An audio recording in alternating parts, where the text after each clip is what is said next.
Welcome in, ladies and gentlemen, to 1010 KSIR, KSIR.com, and the Eastern Plains Sports Network. Tyler Carmen alongside Ron Albo as we're getting ready for another edition of Brush Beat Digger Football Homecoming Edition tonight, as your Brush Beat Diggers come into tonight's contest with a 3-2 overall record, 1-0 in league play. They're getting ready to take on the Valley Vikings, who are also 1-0 in league play, but hold a 1-4 overall record. Ron, how was homecoming this week? Tyler, homecoming week, as usual, is always a lot of fun. You know, I love the spirit that we have in our school. Our community comes out and supports our programs tremendously, and so we're very, very, very privileged to have the type of support we have in our community. And I know our students and our athletes definitely embrace that every single year we have homecoming. You know, we had a homecoming parade today, and the cool thing about it this year is in the years past, we used to meet up in the downtown area. This year, we brought it back to Beat Digger Stadium. We had our entire staff out here. Our entire school campus was out here. We got a chance to see our athletes, the different teams, and talk about all the sports that were going on, and then also, obviously, talk about and promote tonight's game. So we should have a great show out with homecoming in town. It always brings a lot of people back to Brush again so they can come back and watch the homecoming game. So we're excited to see the type of support that we have here, and obviously we're looking forward to a great game. Had to have been a great week, too, coming off a 41-0 victory over Platte Valley last week. Great game. Coach Swint talked about how it was fun to watch his guys beat up on Platte Valley like that, but it also turned out to be their longest film session. They were able to look at a lot of different things and say, you know, yeah, we beat up on Platte Valley, but look how much better we could have been on some missed blocks and stuff like that. So Coach Swint not really taking anything for granted and not looking too far ahead, and said he just wanted to take it 1 week at a time, and not really – the Brush's next 4 opponents aren't really what you'd call world beaters, but you would know it by the way Coach Swint talks about it. He's trying to keep his team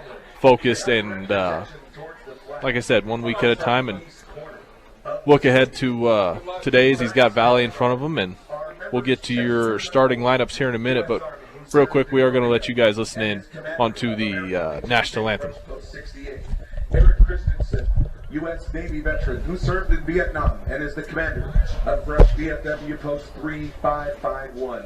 And United States Air Force veteran of Desert Shield Storm, Stacy K. Cyphers, who served in Germany and Saudi Arabia and is also mother of Kaden Moriarty. Please rise and remove your hats as we honor America for the playing of our national anthem.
That is courtesy of the Brush High School Band, doing a great job.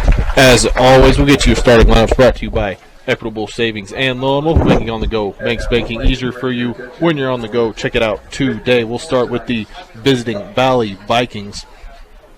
They'll go with number 3, Jeremiah Aguias, number 7, Manuel Cervantes, number 8, Blake Herman, number 10, Giovanni Mendoza, number 11, Aaron Bonilla, number 15, Jerry Soldad, number 28, Aiden Moya, number 30, Evan Galat, number 32, Colin Brown, number 33, Tyson Alps, and number 73, Aiden Trujillo. They are coached by Scott Leffler.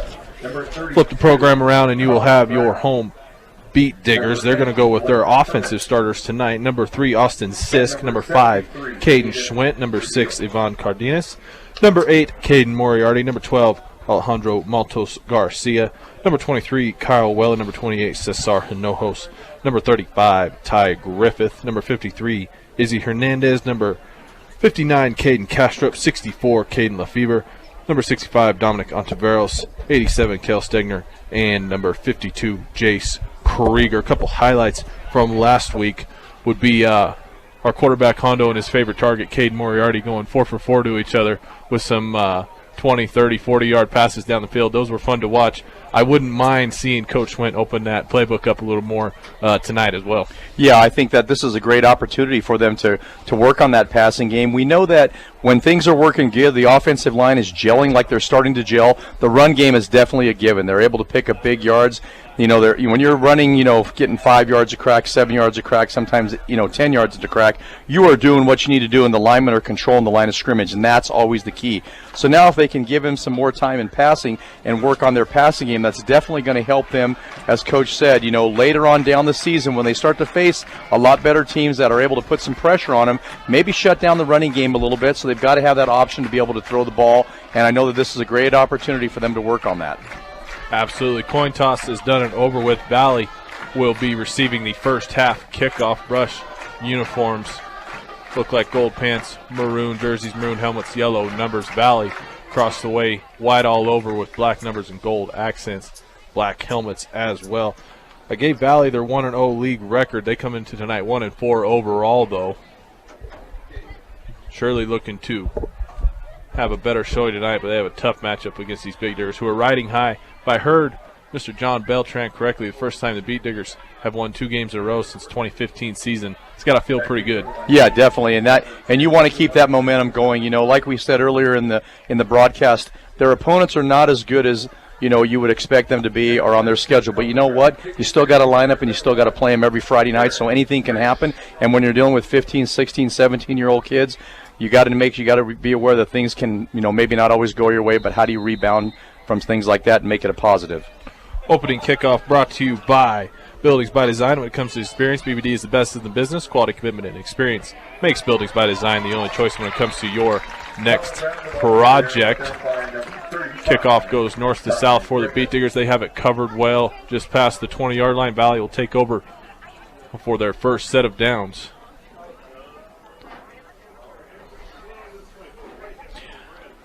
Ball's going to be set just shy of the 25-yard line on the far hash mark. Another highlight Coach Schwint was able to talk to us about last week post-game was how good his defense is, led by Coach Rosenbrock. See if Brush can have the same sort of success. Valley's going to go 4 wide here, 3 to the left, 1 to the right. A little confusion for one of the slot men as this Valley offense is led by number 5, Carson Adolph.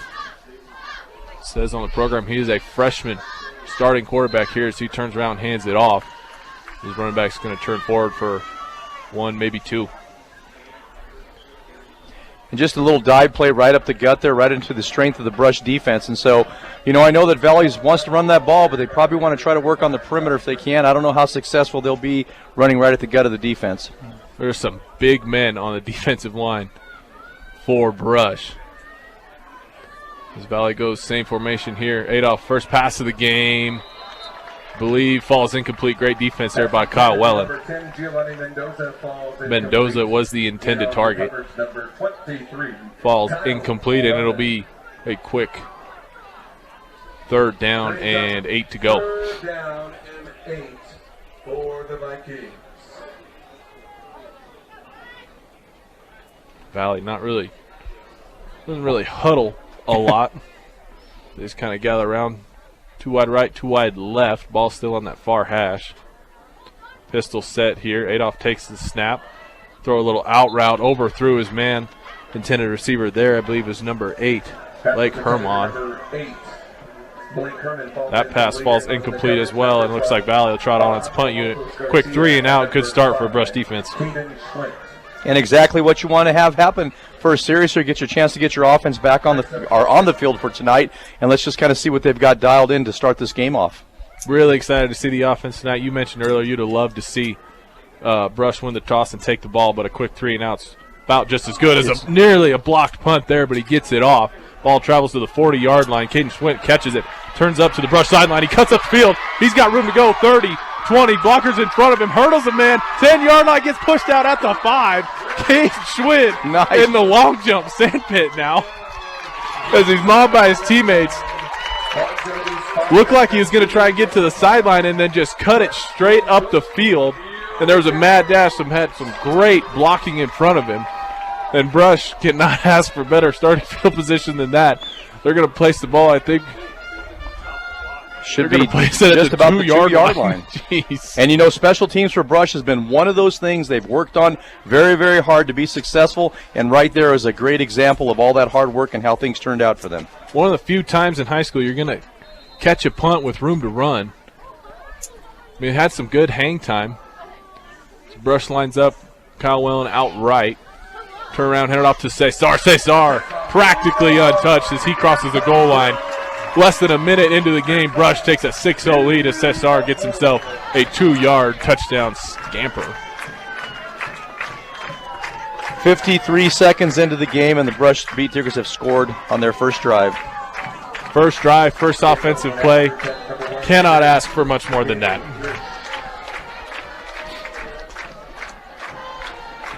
First score by Brush of the game is brought to you by Western Engineering Consultants. Engineering consulting services for all of your projects. Strong commitment to their clients' needs. Set them apart. Get your projects started the right way with Western Engineering Consultants. Certainly Brush has started off the right way as the extra point was good by Gable Risch. And Brush, you said it, less than a minute in the game, they're going to kick off again. And I think, I'm hoping I'm not speaking too soon, but I think Valley better strap it up a little bit tighter because I'm looking for things to start getting real crazy here. A big tidal wave of scoring on the part of the Beat Diggers, because that right there is a great way to set the night, the tone for the night. And I know looking at the sidelines of these guys, they're all excited and they're ready to get after it. Look for the defense to get a turnover here early. Quick look at Valley's schedule thus far. They lost to Steamboat 28-15, Wiggins 45-0. University 42-6, and then lost a heartbreaker to Alameda 28-7. Their first win didn't come till last week, a 34-20 something win against Fort Lupton, who Brush will see here in a couple weeks. Gable Risch's kick travels inside the 10-yard line. Mendoza has to catch it at the 5. Cesar's down there. He cuts upfield. Mendoza's got room to run. He's crossed the 30, crossed the 40. He's got the sideline. Risch to beat him. Kyle's giving chase. Mendoza's going to take it up the Brush sideline, 10-5, and Valley has their first score of the game. We just talked about special teams. That is not what you want to follow up a great start to the game with, as Giovanni Mendoza nearly ties this game up with a 95-yard touchdown return. Boy, they were able to get down and set their wall up, and they walled off the blocking here on the near side of the sidelines, and all of a sudden that just gave him a little crease. And when you got some speed like that, all you need is a crease, and he ran down the sidelines. Nobody could catch him. The last guy on was left was a kicker, and of course he's not going to have a chance to catch him. In for the extra point is number 12, Aiden Brownwell, for Valley. The holder looking back at his kicker. Snap down, kick is blocked. As Brush holds the lead, 7-6. That kick didn't get more than about 4 feet off the ground.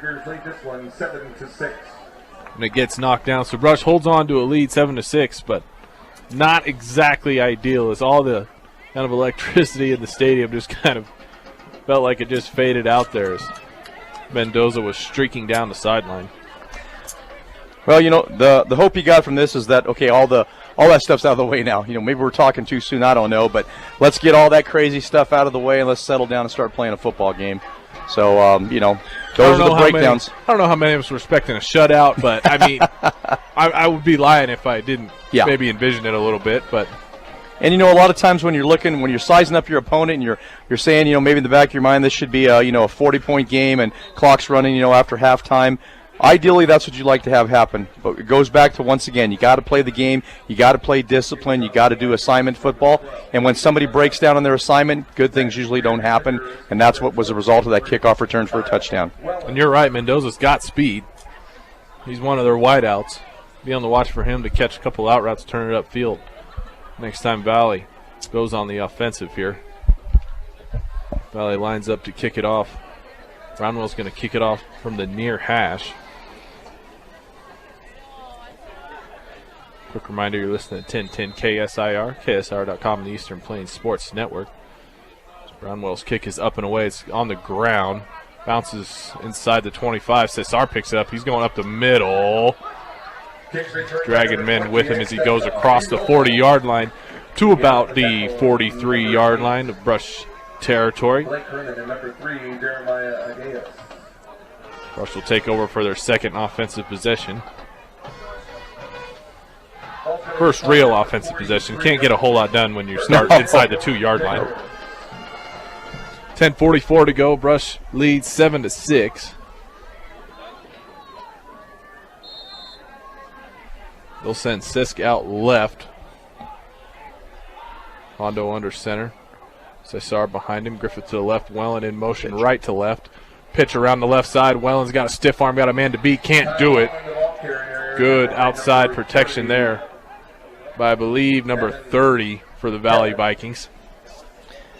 That brings up a loss of 3 for Wellen. And, you know, that play, they've ran that play numerous times throughout the year so far. And, you know, it's really, if they get the block on that end right there that's coming up, that safety, usually it's big time. But when they don't get that block, that guy just blows that play up and it goes for nothing.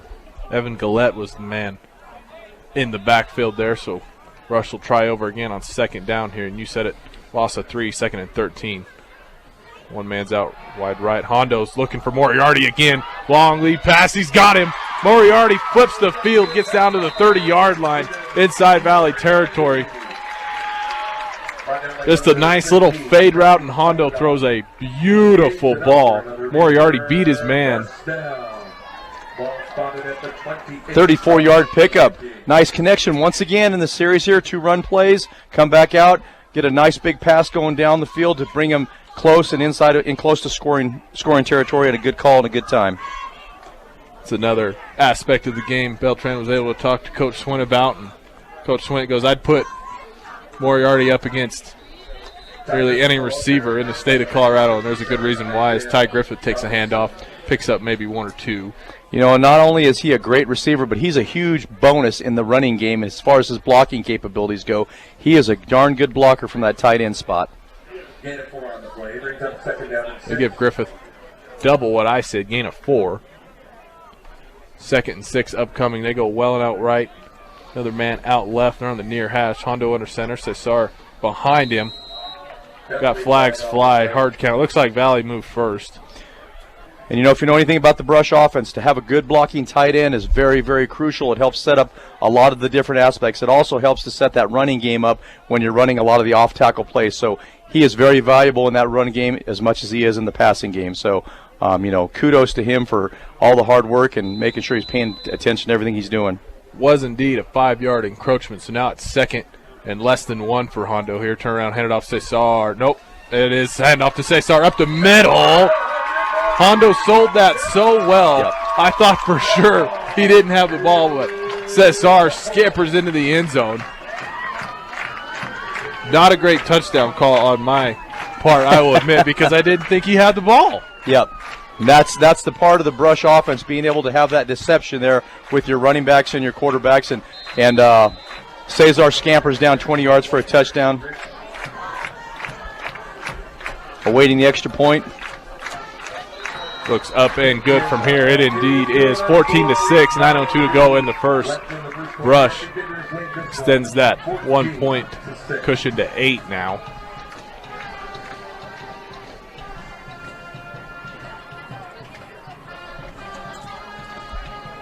The one thing you didn't want to do was give Valley hope. And if there was ever a sliver of it, I think they stole it right back with that long drive there.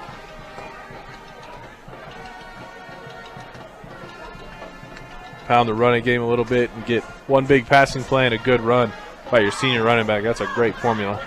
Yeah, 5-play drive there set up by a 34-yard touchdown or 34-yard pass from Hondo to Caden Moriarty, and all of a sudden they get in the scoring position, seal the deal there in the first half. So Mendoza, the return man again. Let's try and kick it the other way this time. Gable Rich lines it up dead center of the field, 40-yard line. Runs and kicks it. He does. He kicks it to the other side to 32 for Valley. He catches it at the 10-yard line. Host of diggers are coming. He tries to turn it upfield to the middle. He's not really going anywhere. He gets across the 20 but falls short of the 25.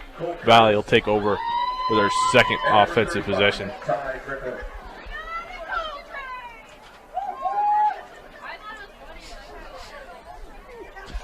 Cole Stegner must have been in on the tackle there. First and 10 Vikings. So the freshman QB will take over again.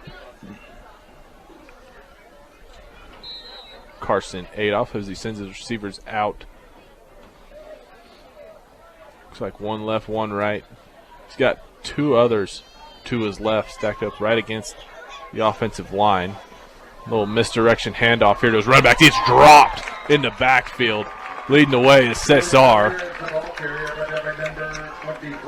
Sophomore Julian Ramirez was the running back. Loss of about almost 5 yards on that play. Loss of 5 on the play brings up second down and 15. Second down and 15. For the Valley Vikings, they go 3 wide right, 1 wide left. Pistol set, 8.5 to go in the first. Valley trails 14-6. Straight drop back for Adolph. He's looking across. Ooh, nice catch there by his receiver down to the 40-yard line. That's Mendoza. I'm starting to think there's a guy we need to key on if you're the Brush defense. Yeah, a 28-yard pass play there, bringing up an automatic first down for Valley.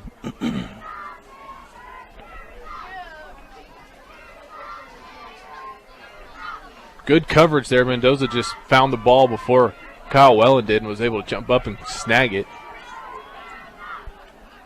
First down from their own 40. 2 left, 2 right again. Man in motion, right to left. Lines up at the tight end spot. Adolph calling stuff at the line. It's got to be a play clock here eventually. And there it is. Delay a game on Valley. That'll back him up a few yards. With the freshman quarterback, just getting that experience and getting used to running, an offense, being in a huddle and being aware of what your time is there. So Valley has kind of struggled a little bit as far as getting plays in quick enough. Well, when you don't huddle and you call plays at the line, it can be challenging. 3 left, 1 right this time, pistol set. Nearly every player's got a wristband to look at the play. Adolph throws a slant route to Mendoza, who breaks tackles, gets across the 50 and a first down. It's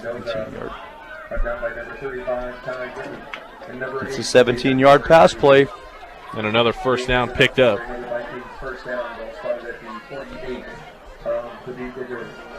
So the freshman quarterback Adolph off to a rough start, originally 2 incompletions since then. Completed 2 of his passes, both to Mendoza as they cross into Brush territory. They go run formation here. So Ramirez goes kind of off the left side, might have picked up a couple.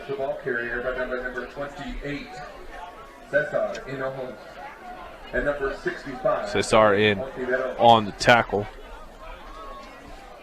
Mentioned it is homecoming week for your Brush Speed Diggers. We're going to let you folks listen into the halftime festivities tonight when we get there. 2 left, 2 right, pistol set again for Adolph. Running back starts to move before, ooh, big hit there, but pass is still caught. Pass caught by number 13. That's number 13 for the Valley Vikings. Noah Sarchett. Brought down by number 12, Alejandro Montes Garcia. Brings up 3rd down and 5. 3rd and 5 for the Valley Vikings. As Sarchett gets up his first reception of the game for 6 yards. 3 left, 1 right again. Adolph's looking left. He's going to swing pass there, incomplete, but Cesar nearly took Ramirez's head off. I think Ramirez saw him coming and was like, I don't need to catch this ball. No. And he still ends up on the ground.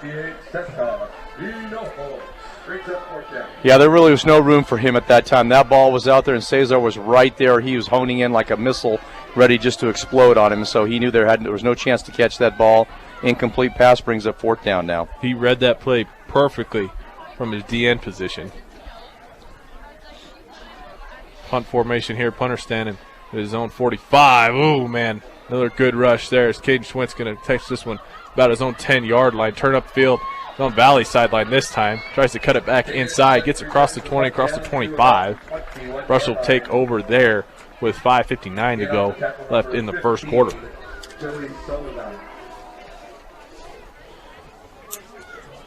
If Valley continues to punt, I'm going to take a guess Brush is going to get home on one of those. They look like they're about 99% there on these first 2 punts by Valley. Yeah. It's a matter of time before that protection breaks down and we get a big turnover on special teams. Hondo returns to the field as quarterback. I guess he's always on the field. Always on the field. Never takes a break. Now, Wellen in motion. Left to right, turn around, pitch to Griffith. Griffith's looking for the edge. Turns it upfield. Got Mendoza to beat. Shell drop a tackle. Across the 50, across the 40. Tries to turn it upfield. Gets crossed down by his horse collar. Flag flies. Big play there. Going to be a little more. About a 40-yard scamper for number 35, Ty Griffith.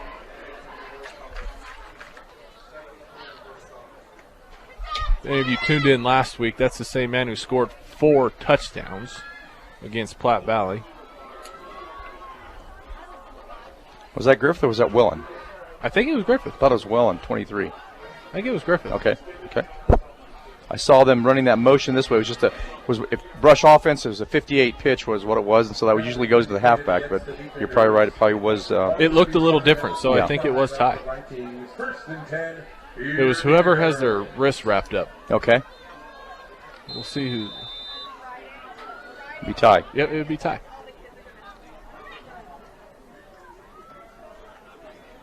So that penalty must have been against Brush because they're backed up to the 45-yard line.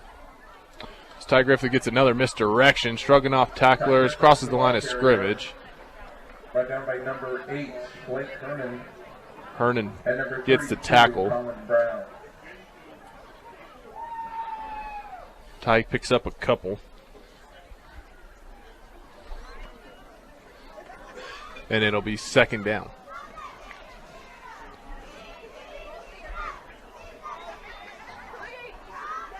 Cade Schwintz out right. Ball's about the center of the field. Valley's 42, 43-yard line. Hondo turn around, rolling right. Goes to the sideline. Ooh, right through Schwintz's hands. Had a nice out route. Wouldn't have got to 1st down. Hondo has his first incompletion of the game. Stops the clock at 4:54 to go on the first. 3rd down for the Brush Beat Diggers. And going back looking at that first series, this is their first 3rd down that they've had in the game. More than halfway through the first quarter. That's a pretty good stat as Valley scrambling on defense here. Had a man wide open on the left side. Ooh, Brush. Removed. Dang it. Hard count. Austin Sisk, I believe, was the man that jumped. False start is indeed the call. Sisk just flinched a little bit. I think he knew he had his man beat from the get-go. That was the corner that was scrambling to the other side of the field to get him covered. Yeah, he just got a little too antsy there.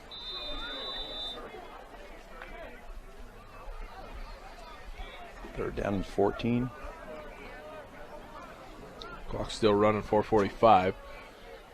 One man split out to each side. Ball's just shy of the 50-yard line. Turn around, hand it off to Cesar. Cesar up the middle, dragging people with him. Gets across the 35-yard line. Picks up a 1st down. Gain of 15 yards on that play. Brings it up for another Beat Digger 1st down. Ball Who knew that a run play up the middle was perfect play call for a 3rd and long? Well, when our offensive line is able to control the line of scrimmage, that's exactly what you do. And, it goes back to this again. I know they want to work on the passing game, and I get that, and I understand it. But, boy, just put the game away. Let's run the ball and score touchdowns. Sounds like a plan to me. Kyle Wellens off the right side. Cesar Ty shift. Turn around, hand it off to Cesar off the left side. Drag down from behind, picks up a good chunk of yards. Ball carrier, brought down by number 32, Colin Brown. Colin Brown on the tackle. Ball's at the 29-yard line. Gives Cesar about 7. His 4th carry of the night. Got himself 2 touchdowns on 4 carries. That's a pretty good ratio. Yeah. Cage Swint goes out left.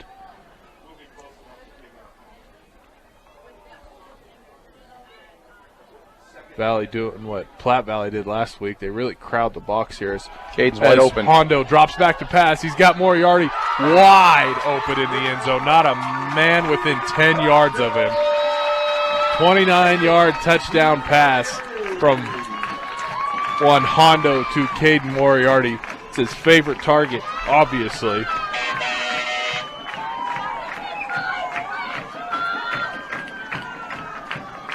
Caden Moriarty, all right, already with about a 37-yard receiving average. Yeah, he's just, and it's a perfect play call. As I watched the defense and I watched their pursuit and how we lined up, and he was just left one-on-one coverage over here. All he had to do was beat one guy. And he smoked him. That guy didn't even know what was coming. No. Extra point is good. 21-6 is your score. 3:55 to go in the first quarter. Hondo even took a little while. I mean, he was open about a split second after he snapped the ball. Hondo took his time. Yep. Threw a beautiful over-the-shoulder catch. Moriarty's hands look like they're about 10 inches wide across.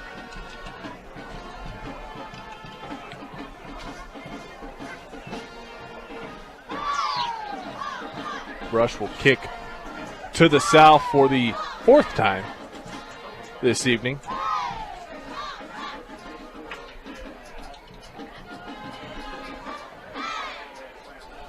The only problem I see here now is they're going to have to score 1 extra touchdown to get this to a running clock. Yes. Kind of messed it up by letting them score that touchdown, that kickoff return, right? Darn it. I won't get too greedy. A little pooch kick from Gable Risch as this thing is touched there on Valley sideline. That's 22 for Valley. Number 22, Marcus Villalpando. Villalpando. Mr. Acosta and I both happen to think about that one for a second.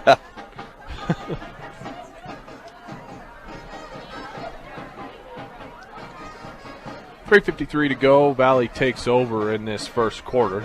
Ball's going to be spotted at the 26-yard line. Their quarterback, 3 out of the 4 receivers and their running back all have a wristband with plays on it. Yeah. And it still takes them a little bit of time to get to go. It still takes them forever. Yeah.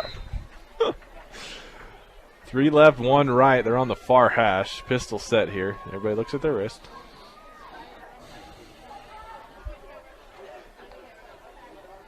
Snap down. He's looking for that slant there. Oh, man, Moriarty could have had himself a nice interception there. Falls just a little bit short. Yeah, the Valley receiver who was in the slot was going to run that slant, and he saw Moriarty there, and so he had to let up for fear that he probably was going to get hit and get lit up once he got the ball. I like the speed of the brushed corners. I like to see him to play up just a little bit closer, kind of take those slant routes away. I'll take a chance on Mendoza beating us deep. Yeah. I'd like to see Adolph maybe try a deep pass just to see what his arm looks like. Pistol set again, turn around, hand it off. That was a slow handoff, and Ramirez is going to be dragged down. Sorry, that is not Ramirez. That is number 32 for the Valley Vikings, Colin Brown, senior running back. And a loss of about 4 yards on that play. Loss of 3 on the play. Brings up 3rd down. 3rd and long for Valley as they go 2 left, 2 right. Find Mendoza. Believe he's in the slot. I think here on the left side, near side. Moriarty looks like He's the man on him. Hondo creeps up in it. Nope, that's not Hondo. Straight drop back. Little flare pass out here to Brown. Ty Griffith's got the angle. Gang tackled at the 30-yard line. It's not going to be enough of a first down. Picked up about 7 on the completion. Krieger was the linebacker that creeped up in the box. He makes the tackle. Don't know who the receiver was on that play, but it doesn't matter as it results in another 4th down for Valley, and they'll punt it back to Brush. 2:35. Clock running in the first quarter.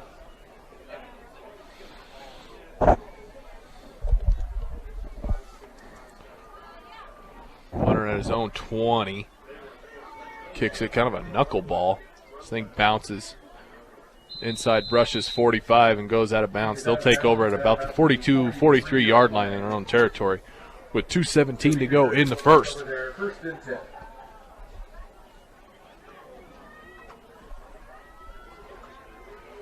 So what other festivities do you guys have during the week, Ron, for homecoming? Every day is something different. Yeah, we have a different theme every day. Of course, we've got gorilla volleyball. We've got powder puff football. We had a bonfire. We had a car smash. And, all those activities were attended by our student body. We have great attendance, a lot of excitement from our student body. So lots of cool things to look forward to during the homecoming week. A little bit different formation here. Ty Griffith's your man out wide right. Hondo under center. Handoff up the middle, Cesar. Nope, that's Chase Krieger. Krieger gets a carry.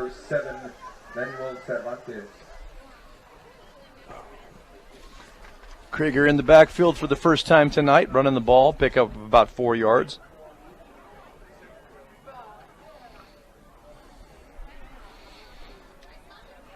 Indeed, 4 yards here. 2nd and 6, same formation as it's Krieger and Jonathan Becker behind Hondo, I believe. Becker gets the call. He's upfield, across the 50.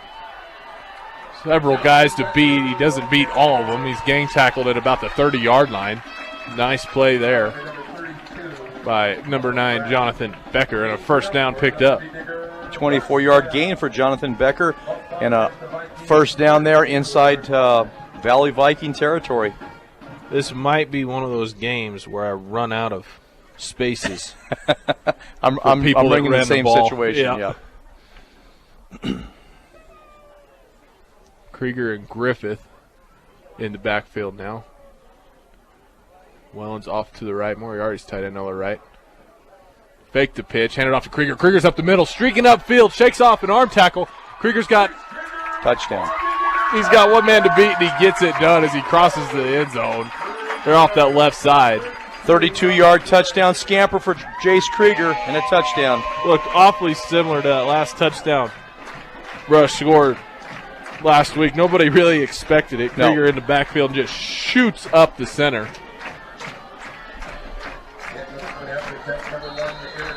Earlier in the game, they ran that pitch that same way to Welland. Valley bid on it this time hard, and they handed it off to Krieger. I think everybody was headed to go get number 23, and number 52 said, "See you later." 28-6 is your score now. Still in the first quarter, minute 07 to go.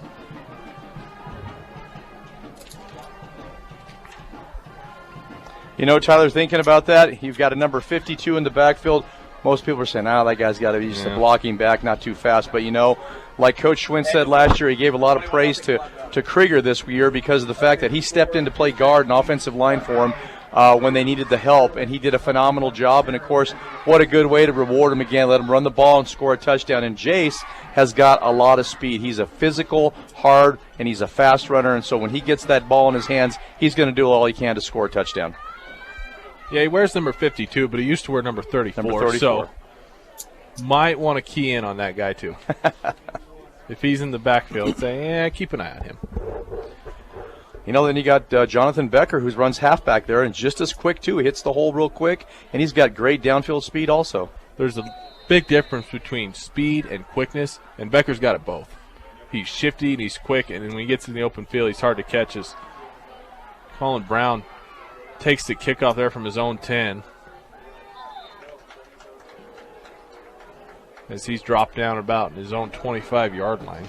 Colin Brown returns the kick by down by number 64, Caden Lefevre. Lefevre in on the tackle for Brush. 1:01 to go in the first. 28-6, Brush leads.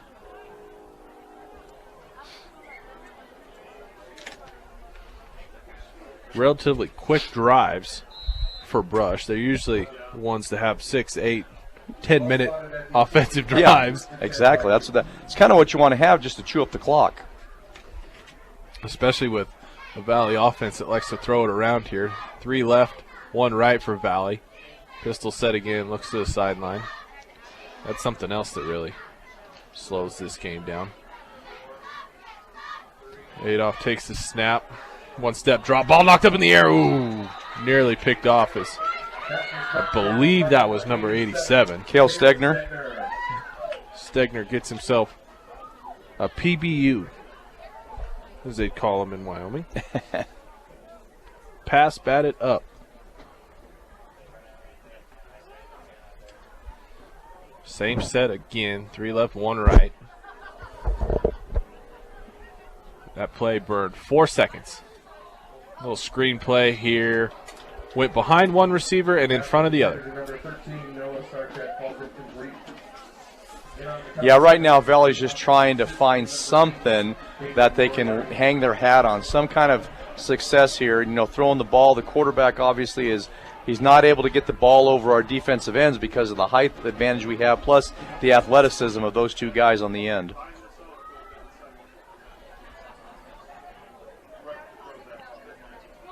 A little bit different setup. Still 3 men to the left, 1 to the right. Pistol set. Little bobble there.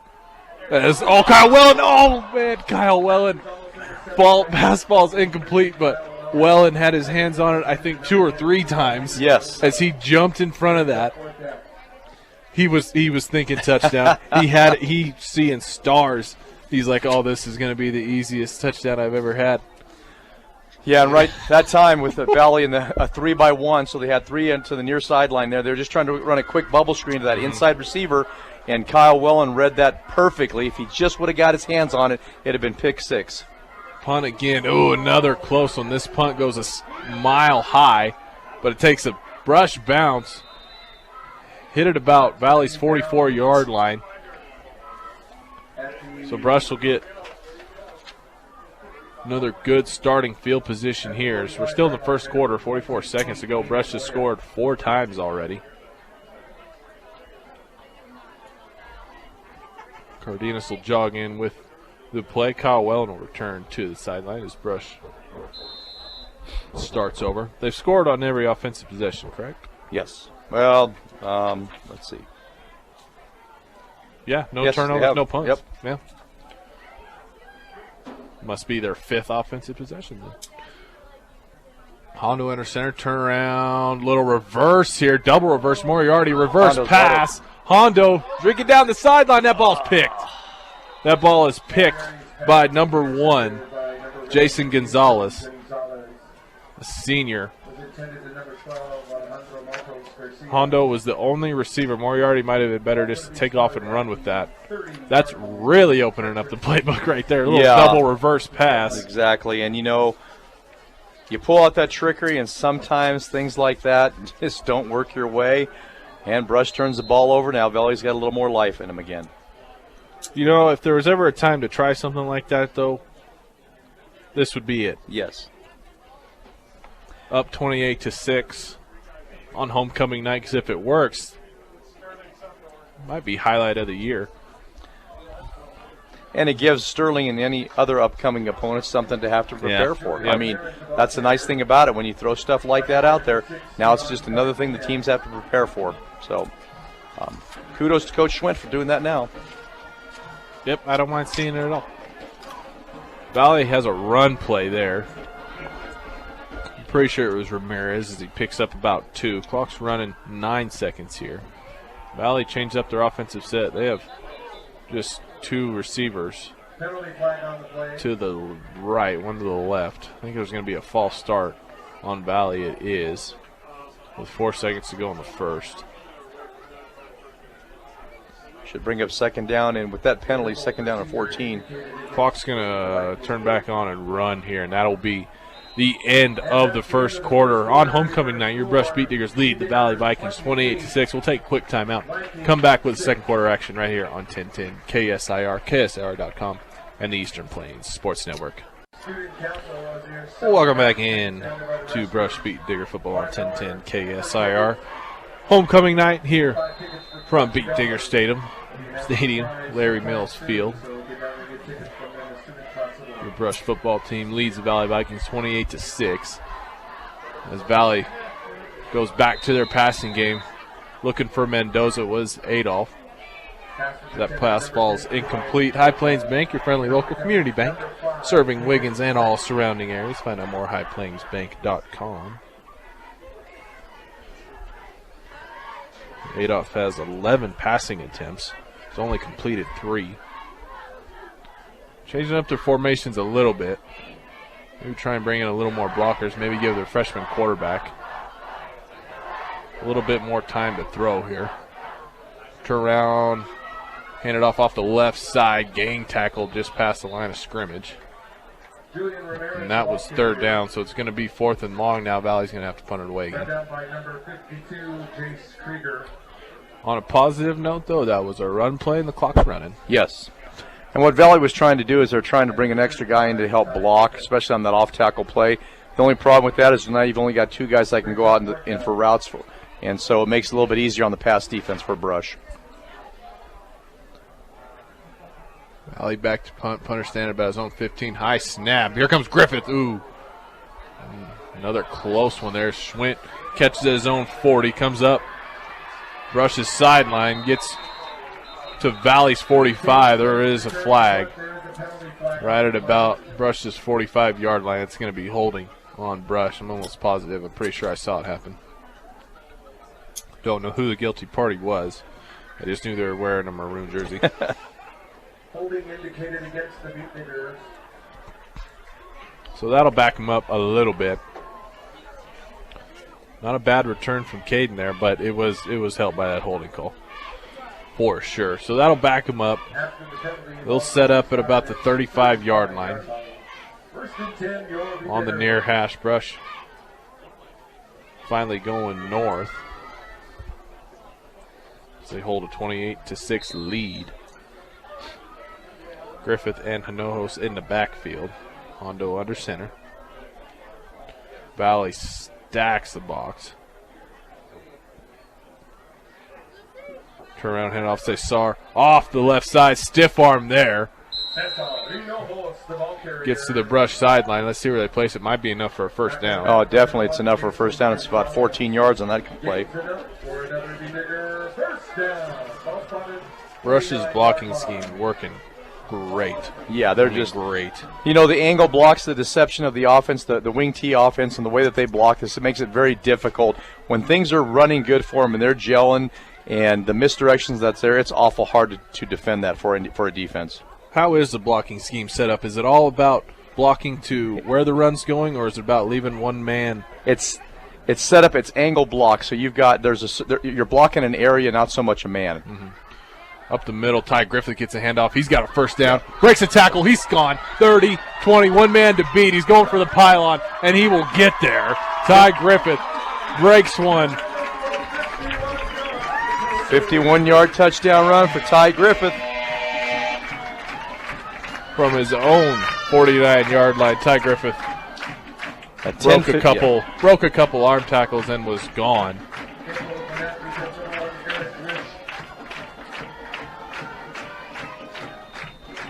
(34-6) is your score. Gable Risch on for the extra point.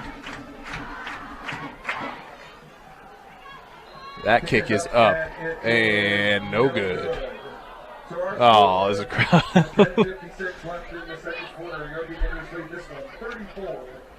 So the score remains 34-6 as Griffith gets his first score of the night. I think Ty might have just been getting maybe a little jealous there, right? I mean, after last week's game, 4 touchdowns, and then he's got other guys scoring touchdowns, and so he wants to get in on the action. That's the nice thing about it. The way that the running backs in that backfield, they are all very unselfish guys, and it doesn't matter who gets the ball. I know they're always cheering for each other, but they also have a lot of competition amongst themselves to see who can get the touchdowns and who can score, and so that's what's great about it. And those guys, anybody at any time in that backfield is capable of breaking away and scoring a touchdown. Mm-hmm.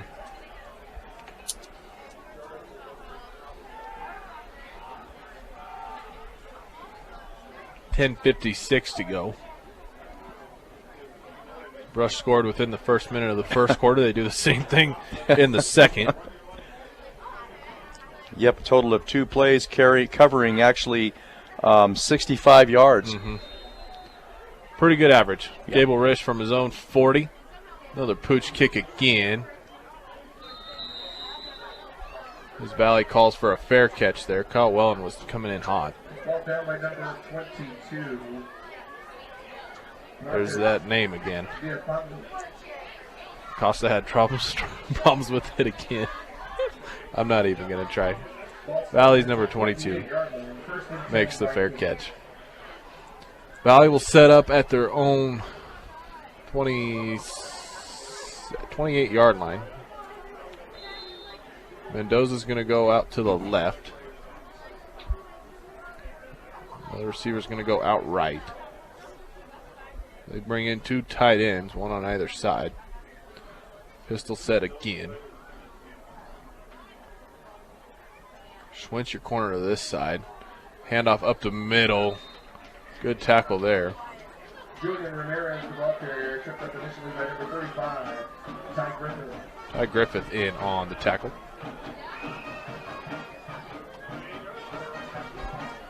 Ramirez was your ball carrier. He picks up about 1. Clock running here, 10:30 to go in second quarter. Warren Community College, MCC is here to make your dreams become reality for both traditional and non-traditional students. Check them out today. morgancc.edu. 2 left, 1 right for Valley. Receivers, pistol set. Adolph hands it off up the middle again to Ramirez. I believe it was Ramirez. It is indeed. He's a little slow to get up. Stegner in on a tackle.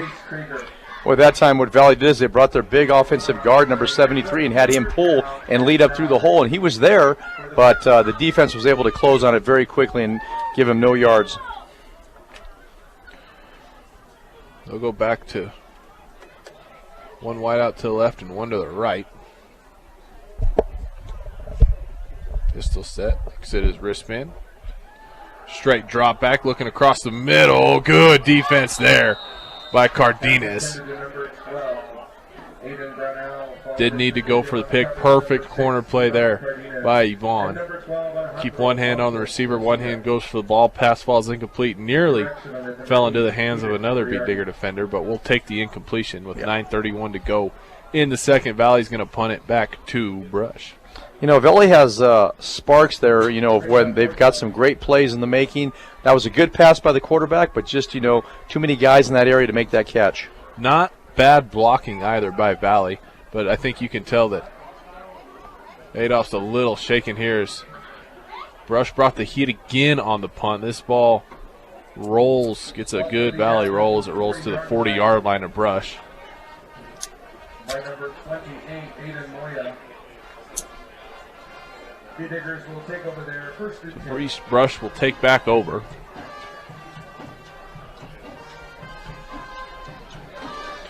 .9:22 to go, second quarter. Once again, stick around for halftime. We're just going to turn it over. Might do a quick recap of the first half. It's not going to be too hard for us, and we're going to turn it over to Paul Acosta. Yeah. Let you folks listening take in the halftime festivities, see who wins Homecoming King and Queen.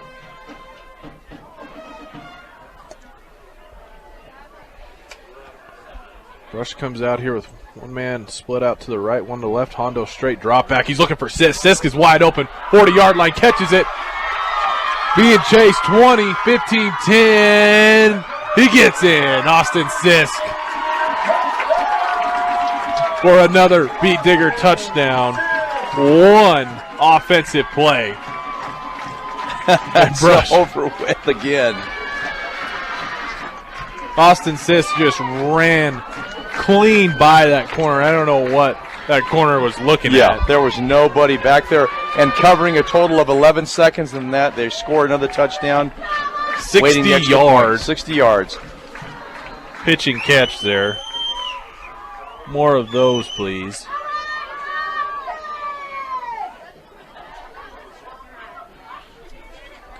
You think Austin Sisk went to his coach at some point in the last quarter and a half and it's like, hey, I can catch the ball too?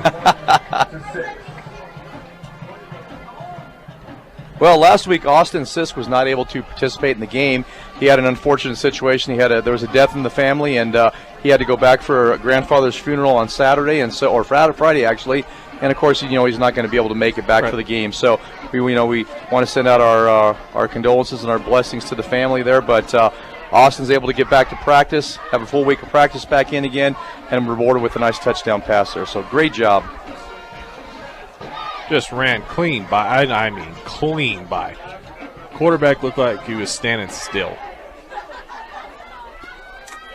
41-6 is your score now. This Gable Rich's leg is going to be tired by the end of this game. He's gonna.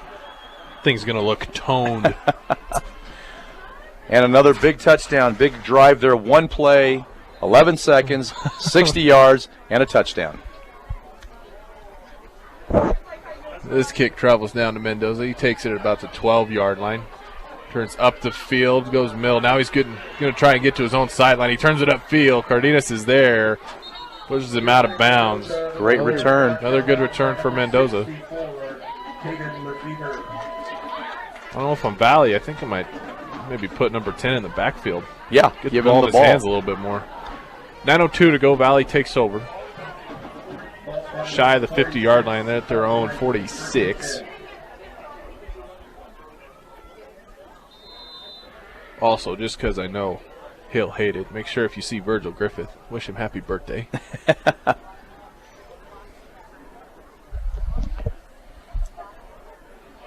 I'm going to put in a plug, too, for my granddaughter, Lexi Walter, 8 years old, or 7 years old today, October 8th. Happy birthday. Happy birthday, Lexi.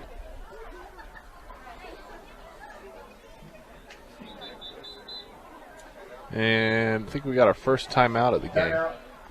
Another plus thing for if you're looking at some positives for Valley here as we talk about this and watch the game, they've really had pretty decent field position. If you look at it, their special teams have come up really big. They're able to return the ball and get good field position, but the other side of it is they haven't been able to capitalize. They haven't been able to convert on third down and really get any kind of consistency going to make them, get them back in this game or keep them in this game, I should say. Well, they definitely want to pass, but to have any success passing the ball, you need to have some sort of run game, and that's just been non-existent. Yeah, and it makes it very easy for a defense because if you're going to throw the ball, we just tee off, play some good solid defense, and get the pressure in the quarterback's face.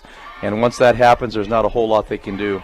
Mendoza's got a couple receptions, but as far as their running backs, Ramirez has got 7 carries. None of them have yielded over 2 yards.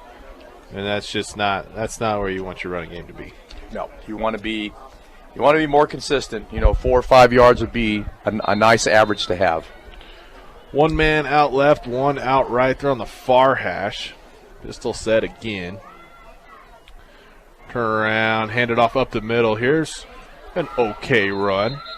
Here's Ramirez, picks up maybe 4. I know those plays look boring, but they'll go a long way if you can do them consistently. But you got to get some confidence in that offensive line, whether it's run blocking or pass blocking. Right now it's run blocking, so they got to get some confidence in there and be able to try to slow down that pass rush from Brush. Clock running in the second quarter. 8:30 is Colin Brown gets carry off the right side. He's got some speed as he's going for the first down. I think he went out of bounds about a yard short.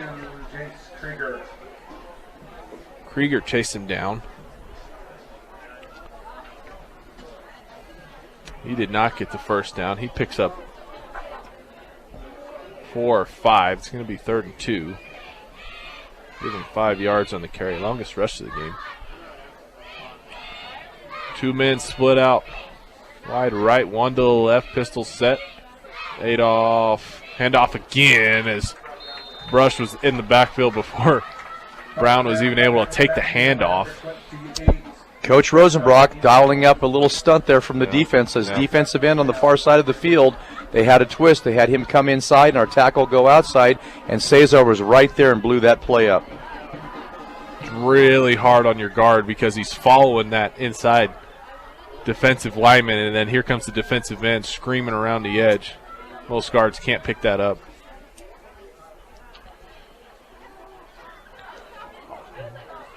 There's a quick pass play there. I didn't even see it. I was writing down a stat. Quick pass play. Picked up. He needed 4 or 2 yards, and he ended up picking up 6 yards for a first down. Don't know who the receiver was. Don't know how the play developed. Couldn't tell you any of that. That was quick. That was the quickest offensive play Valley's run all night. I believe it was number 12. Yeah, the receiver on that was Aiden Braunwell.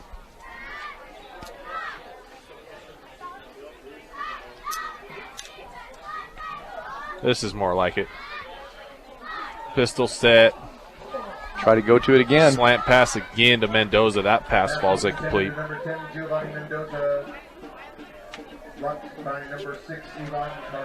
Cardenas, good defensive play again there from his corner position. Not going to let, even if Mendoza makes the catch, Cardenas is in great position to make a tackle. Perfect corner play, perfect. Pass does fall incomplete though. Clock stops at 7:12. Brush could get one more score. That would really help out this kind of slow pace here as Brown, I believe, gets the handoff up the middle. Maybe it's Ramirez. We'll see who gets up here. Nope, Colin Brown. Cesar brings it down. Picks up a yard. It's going to be 3rd and 8. 3rd and 9. Apologize.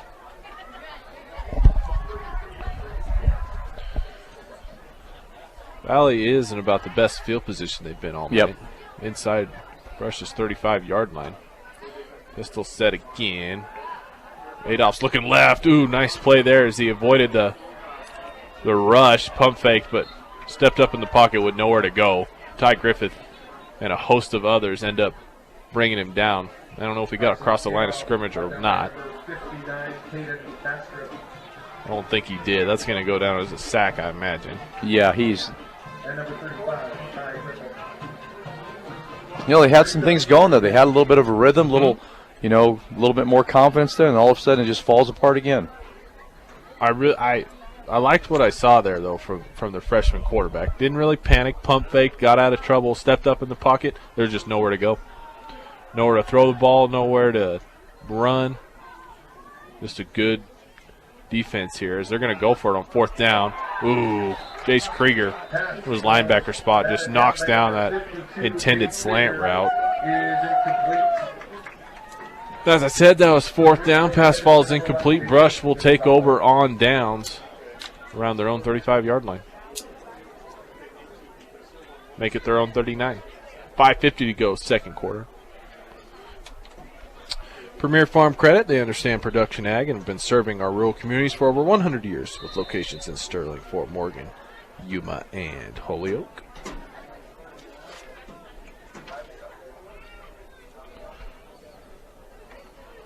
I think Brush understands what a running clock would do here. Their starter's still in the game. Hondo under center. One man left, one right. Griffith up the middle again. Nope, that's Wellen. Wellen stiff-arming men as he crosses the 40. Gets all the way to Valley's 30-yard line. About a 35 or 40-yard run? 45-yard run. 45 yards for Kyle Wellen. That's his first run of the game. Or I apologize. That's not his first run. He had a pitch. I'm looking at Valley stat sheet. Oops. 35 yards.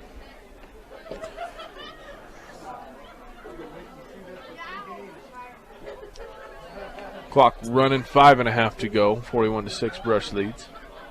Brush now in a little different offensive set here. Shotgun, 3 split out right, 1 out to the left. Moriarty's alone. They're going to go bubble here. Caden Schwint catches it, looking for the sideline, gets dragged down. He does stay in bounds. That's good. Picks up 5 or 6 yards there. on the screenplay. I saw Moriarty here all by himself off the left side. I really thought they were going to go to him again, but Hondo didn't even look that way. That was a screenplay from the get-go.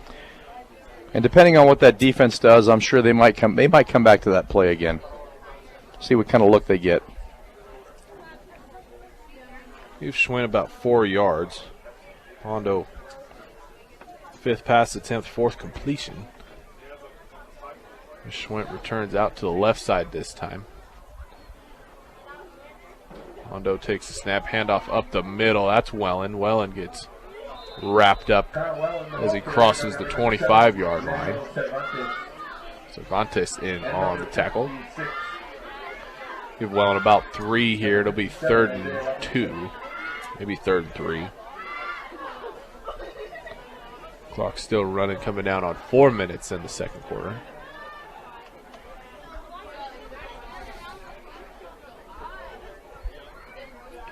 I believe Becker's in the backfield again. Cardenas comes in for motion here. It's a little pitch to the left side. Becker, I think that's Becker. Isn't Becker. It? He's got the edge. He picks up the first down, gets across the 10-yard line. That looked dead to rights at the beginning. Yeah, he was just, it's a 12-yard scamper there, bringing it first down. And, that was a little quick 59 pitch to Becker, and he did a great job of making the guy miss. Stepped inside, planted his foot, made him move, and then went outside and picked up yards. Helps your blockers, too. It makes them look really good, even if it wasn't the best block play in the world.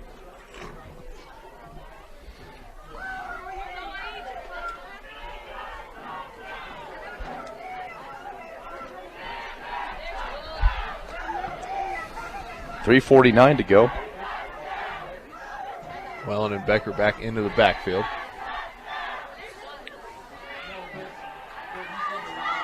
Hondo under center, takes the snap, turn around, he's rolling right. Got Cardenas in the back of the end zone. Ooh, great play there by a Valley defender. Able to recover and knock that pass down. I thought Yvonne had it. I really did. It did, but just at the last minute, it seemed like it kind of lost a little bit of air there, and it allowed that defensive back just to reach his hand out there and bat it down. Incomplete pass. Really good defensive play. Really good. I have another problem, though. The clock stopped again. I think they forgot when you throw the ball, it's incomplete. Yeah. Clock stops. Yeah. I have to talk to Coach about that at the end of the game tonight, okay? Make sure you talk to him. I will.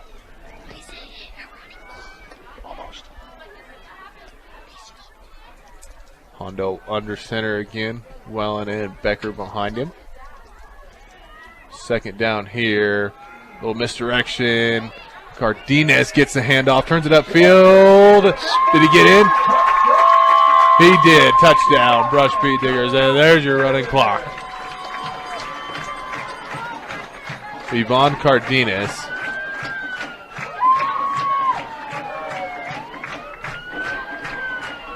What was that play called, Ron? That, I believe, might have been a fake 58 reverse left.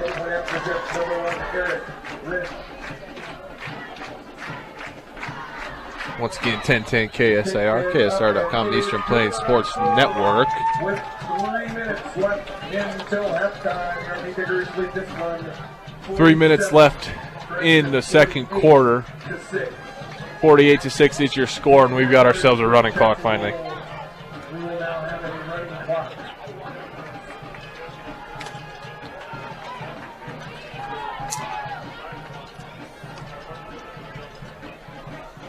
Well, let's talk about the benefits of the running clock, Tyler. It allows the game to get over quicker. Yeah. Okay, Yeah. for one thing. Yeah. Secondly, it allows Brush once again to get those younger guys back in the game here, get them some more varsity game experience so that later on down the road, depending on how the season shakes out, which, without trying to judge, make too much of a call here, but, Brush is expecting to be in the postseason, and so that gives them an opportunity to have those younger guys have that experience as they get deeper into the season. Also really benefits if you want to try some passing plays. Now's the time to do it, because even if it's incomplete, the clock still runs. Yeah. Abel Rich's kick carries down to the 10-yard line. Mendoza makes some men miss, spinning around, looking for room. There is none. He gets dragged down at about the 23-yard line. As we're already under 2 minutes here. You're right. Benefit of the running clock. My goodness. Once again, stick around for your halftime show. We're going to let you listen into the halftime festivities. We'll give you a quick recap, but it's going to be pretty easy for us. Yeah, and that's what's really also very unique and very cool. And as far as the brush crowd here, being able to listen to our halftime festivities for homecoming and the homecoming king and queen crowning. So that's pretty cool. Speaking of the crowd, I wouldn't say that we've necessarily been called out or anything, but in the early goings this football season, the crowd not as big as Brush is used to, no. but plenty of people in the stands tonight. Getting to see a really good game on behalf of their home team as Valley's first run play of this drive goes for nothing and then some. They're backed up about a yard, 2nd and 11.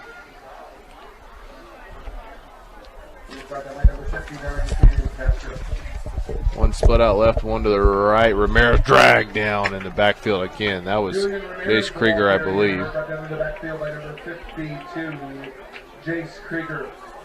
Krieger almost acting like it wasn't even fair. He's like, I'm sorry. He's like, your offensive line's not helping you, and he is. Big number 75 for your Brush Beat Diggers. Ranklin trots onto the field. We got 16 seconds left. Valley should get one more play off here. Gosh, Frank is big. Takes up a lot of space in that line, and that's what you want to have, a guy that's very hard to move. 2 seconds. Brush gets the play off. Colin Brown gets to the sideline. Let's not chance this here, as he does get dragged down, and that'll bring us to the end of the first half. Colin Brown gets a 15-yard scamper for Valley. Yep, to end that first half.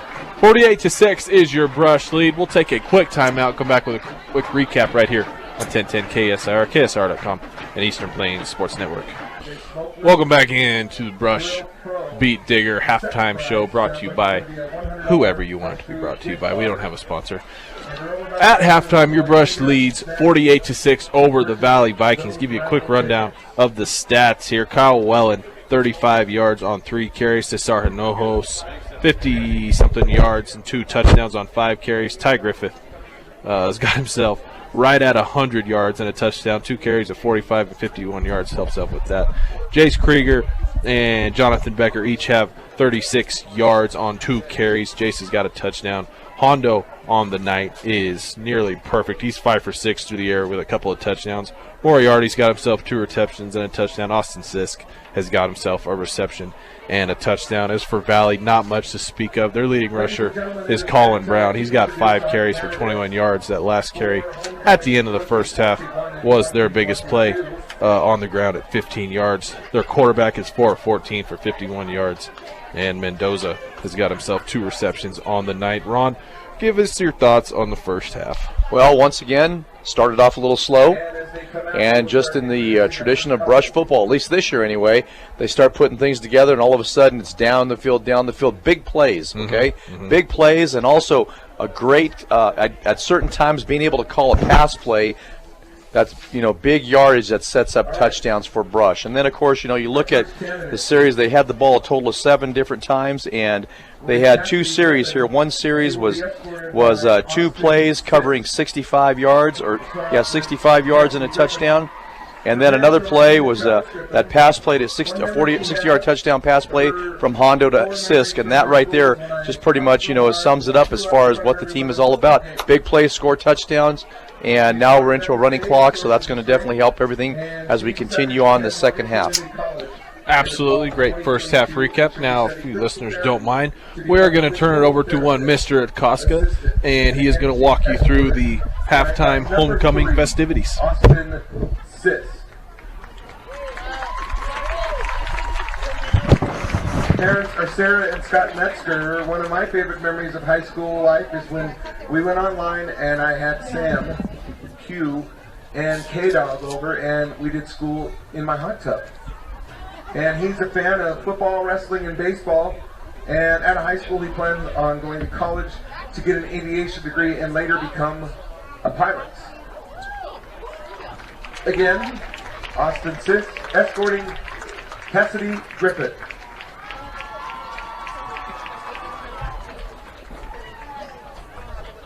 Next, Kylie Kendall escorted by Cesar Hinojos.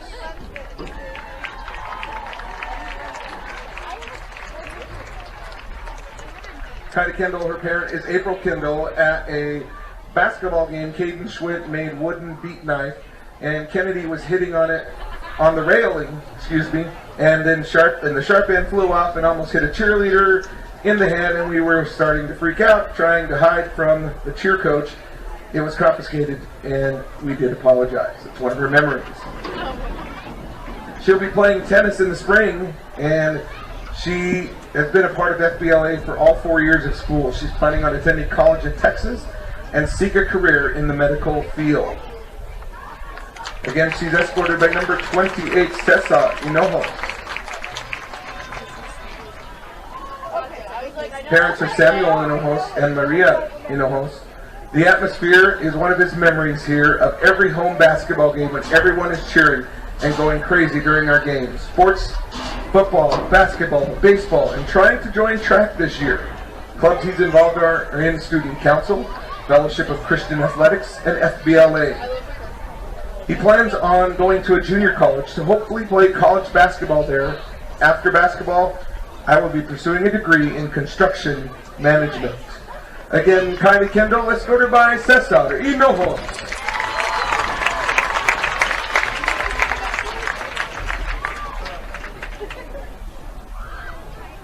Next is Serena Ortega, escorted by Izzy Hernandez.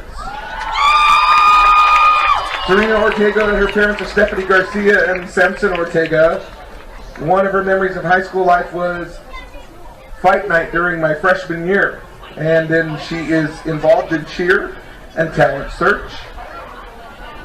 And she plans on the School of Botanical and Medical Aesthetics in Denver. Again, she is escorted by number 53, Izzy Hernandez.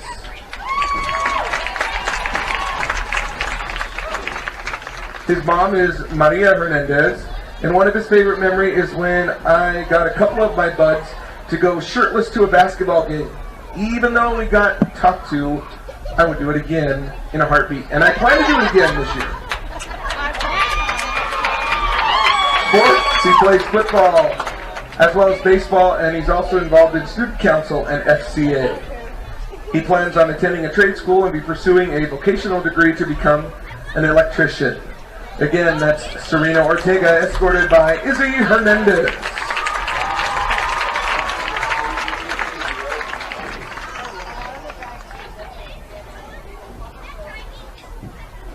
And our last couple, Kennedy Bruner, escorted by Jonathan Becker. Kennedy Bruner, parents are Ben and Jamie Bruner. Her freshman year, my older sister Kylie and I went to Willows after school, and as we were leaving, we backed into the giant pole behind us. We found out why there was padding around the pole that day. She participates in volleyball, club volleyball, FBLA, and tennis this spring. She plans on attending either Colorado State University or the University of Northern Texas for either civil engineering or a real estate business degree. And she is escorted, Kennedy Bruner, by number 9, Jonathan Becker.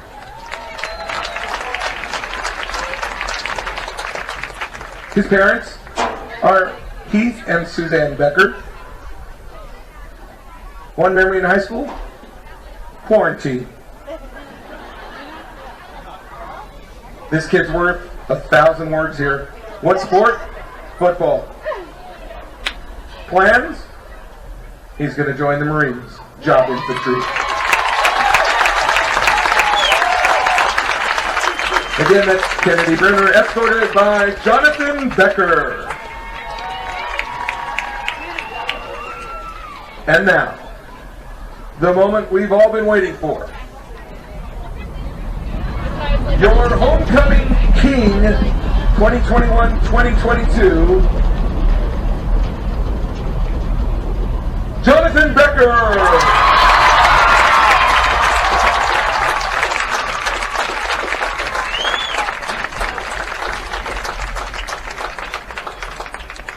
he will be crowning your 2021-2022 homecoming queen, who is Kennedy Bruner. Your royalty, Jonathan Becker and Kennedy Bruner, are your homecoming king and queen 2021-2022. Round of applause for all of our candidates.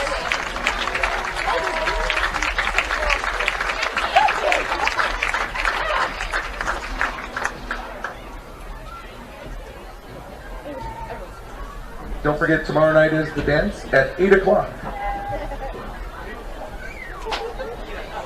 Again, a round of applause this evening for our homecoming royalty and candidates for homecoming 2021-2022.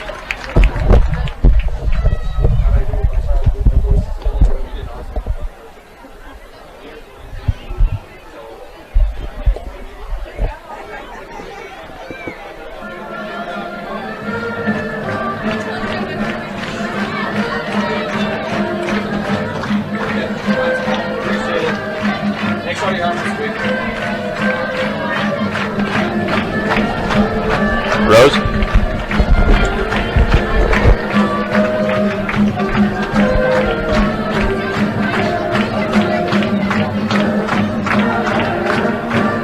Again, don't forget to enter in on the south gate. Welcome back in, ladies and gentlemen, to 1010 KSIR, KSIR.com, and Eastern Plains Sports Network. Brush Beat Digger football from Larry Mills Field at Beat Digger Stadium. Your Brush Beat Diggers lead the Valley Vikings 48-6 at halftime of their homecoming game. Brush 3-2 overall, 1-0 in league play, looking to move to 4-2 and 2-0 in the League Valley. Looking like they're going to fall to 1-5 and 1-1 in league play. If you're curious as to what the remaining schedules look like for these two teams, for the Vikings, I mentioned their record so far with losses to Steamboat Wiggins University in Alameda. They got their first win against Fort Lupton last week. Brush will see them in a couple weeks.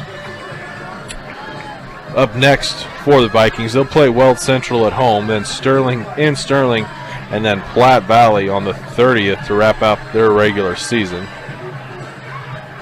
Much like Brush's remaining schedule. Their season has gone like this. George Washington was a win, 41-13. They dropped a couple to Fort Morgan and Severance. Turnovers were a big part of those two losses. And then since then, they've kind of gone on a tear. 42-8 and 41-0 wins over Estes Park and Platte Valley. Looking like it's going to be somewhat of a similar outcome tonight. The rest of their schedule looks like this. Next Friday, the 15th, Ron and I will be in Sterling for a matchup with the Tigers. Then Fort Lupton will come here on the 21st. And then we will go to Weld Central on the 29th. And that 21st game is a Thursday night kickoff. It is. It was scheduled for 1 o'clock on Saturday, but with a long weekend and referee situations going on, they felt that it was better if they moved it to Thursday night for a prime time kickoff on Thursday night. So that's going to be kind of neat. It's a different schedule, different playing football, but always something to look forward to. Last home game of the regular season for Brush, but Brush looks like they're well on their way to the playoffs, so we'll see what happens there. Once again, 48-6 is your halftime lead for the Beat Diggers. Both teams look like they're done warming up. Brush is going to get the second half kickoff. You know, Tyler, as we wrap up these homecoming activities here at the football field at halftime, you know, they always have a spirit line that comes out. And tonight, boy, I tell you what, that spirit line was about 35 yards long, just loaded with almost everybody from these stands were out there. Yeah, the stands were empty. Yeah, and it is so neat to look out in that crowd and see all the young kids that are out here that are watching Beat Digger football, but that are also being able to watch all the sports. And so, you know, they just get a chance to see what it's like, and they can aspire to where they want to be eventually as they get to high school here. So I think it's a great opportunity for our community, and I just love it to see all these young kids out on the football field, you know, watching our guys play. Absolutely, 100%. 033-497. Another thing too, I don't know how many people have looked on Facebook, but Coach Schwint did a really cool thing last week with his football players. He had a little promotion, I guess, if you wanted to kind of call it that. And I don't know if you're aware of it, but the idea with, the football players with their jerseys, he said, where they were able to go out and choose somebody who impacted their lives and give them their jersey for that week for them to wear it here at home. And so, as you look across the crowd, you see a lot of people that are wearing the different athletes' jerseys, and I thought that was such a cool thing. I mean, what a way for our football players and our athletes to come back and give thanks to somebody in the school system or somebody that impacted their lives like they did. And a lot of times, we don't know who we impact, but for those students to come back and tell it to them and give them the honor of wearing their jersey, I thought that was really a cool thing. That is cool. Real question is, Ron, did you get a jersey? I didn't get a jersey yet, but that's okay. I mean, I know that I've impacted plenty of students, and I don't need a jersey for that. But, for everybody that did receive a jersey, kudos to them for all the hard work and the dedication and having an impact on that student's life. I did see Bradley Bass wearing a jersey. That was cool. Yep, he's the only faculty member I've seen tonight. But I remember on Facebook I did see that. I know faculty did get it. That is cool. That's a nice challenge there by Coach Swint. A little bit of a different turn, a little bit of a different strategy. Yes, definitely. For homecoming. And, looking out at the crowd here, I see a lot of our teachers and our staff across the district. And, they've had an impact on those kids' lives, even though if it was, down at Thompson or Beaver Valley and the kids go through high school. And so they're out here, they're supporting those kids because they know that they've either had them as a student, they've seen them in the classroom, they've seen them in the school. And so for them to come out on homecoming and support them, I think that's very cool. And I can't say enough about how fortunate we are and how blessed it is to be here and have the type of impact that we have in our community. Absolutely. Both teams have returned to the field. We're getting set for the second half kickoff. It's going to be a running clock as soon as this ball gets put into the air. Yep, it'll be barring any unforeseen circumstances, it should be a fairly smooth running second half. Valley's going to try an onside kick here. Good coverage by Brush. Cole Curtis is the one that jumped up, covered that one up. At Valley's 49-yard line. Didn't even let it get to the 10 yards. Good job by one Mr. Curtis, and Brush will take over here. Hondo's going to trot back onto the field. I did see Franklin Garrett practicing snaps with Nate Tyne before the half. We're definitely going to see those two here before too long. Just like that. 30 seconds gone by already. No offensive play hasn't even happened yet. Hondo under center. One man to the left, one to the right. Turn around, hand it off to Wellen. Wellen's up the middle. Cuts it upfield. Nice move there. Gets dragged down at the 30-yard line. And a 21-yard pickup for Wellen. Rush picks up right where they left off in the first half. Kyle Wellen gets his fourth carry. It goes for 21 yards and a Brush Beet Digger first down. Cardenas and Sisk are your two receivers. Cardenas to the left, Sisk to the right. Becker and Wellen in the backfield. Cardenas comes in motion. Pitch to the left. That's Becker. Becker turns it upfield. Tries to break a tackle. Looks close to the first down. It's on the far side of the field. Let's see where they mark it down at. They're not moving the chains. Ooh, they cut up short. Looks like about 8 yards there for number 9. Not a very good spot for Jonathan Becker. I thought it was closer to 9 yards for his pickup, but referees backed it up an extra yard. A little bit. Backed it up a little bit. Brings up second down and 3. Same formation again. Caden Swinch, your man, out right this time. They're on the far hash going north to south. Little option pitcher, Hondo indecisive. Finally does pitch it to Becker. Becker, good block there. Way to go, Caden Schwint. Way to seal off the edge. Becker gets out of bounds. He definitely has the first down. Hondo faked out everybody, I think even himself. Hondo with the bootleg right option pitch. He faked the pitch, faked it going upfield, and kicked it to Jonathan Becker, and Becker picks up the first down plus some balls at the 10-yard line. That was a 11-yard pickup for Jonathan Becker. Now we got a timeout. We got a timeout here Brush. First time out by Brush, brought to you by Greg Mullen at State Farm Insurance. Like a good neighbor, Mullen and his team are there to make the insurance world easy for you. Call them today, 842-4555. And that timeout, Tyler, just allows Brush to kind of gather up the JV guys, the second teamers, the guys that don't get a lot of playing time, to put those offensive unit together, make sure they've got everybody that they need in there, and get them set up with a safe call play to start this next series, or to continue the series. Yvonne Cardenas is coming in at quarterback.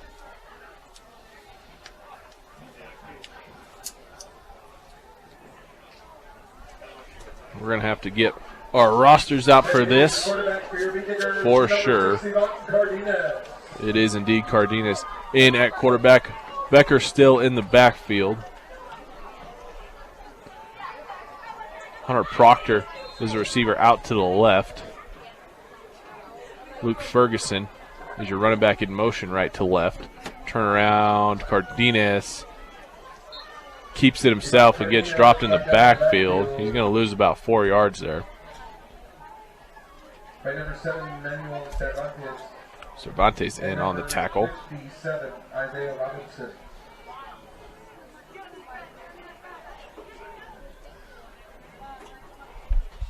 Clock spins under 9 minutes to go in the third quarter. So we've got a balloon floating away here in the stands.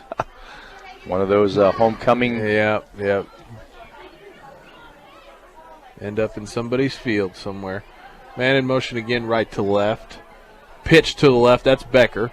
Curtis tries to get a block. There's too many of them, though, as Becker gets dragged down. It's going to lose another 5 yards. It's going to be 3rd and 20 for the Beat Diggers and their JV offense. And that's some of the problems you run into when you got a younger group of linemen out there that aren't used to working together or working against a varsity team like that. So there's some stuff they've got to work out. But overall, not too bad on the part of the Brush offense. Jonathan Becker doing all he can to try to get to that perimeter and hopefully get upfield and pick up a first down. So kind of go along here. I'll mention some of the players on the field as I see their numbers.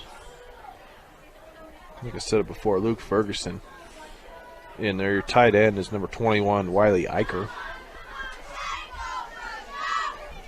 Yvonne rolls to his right, looking for a man, directing traffic. He's going to turn up the field. Ooh, finds his man. I don't think a flag flight. No, that was just a bug that caught my eye. Cardenas completes his pass to, I believe it is Ferguson, right? It is number 38 Luke that Ferguson. Caught it.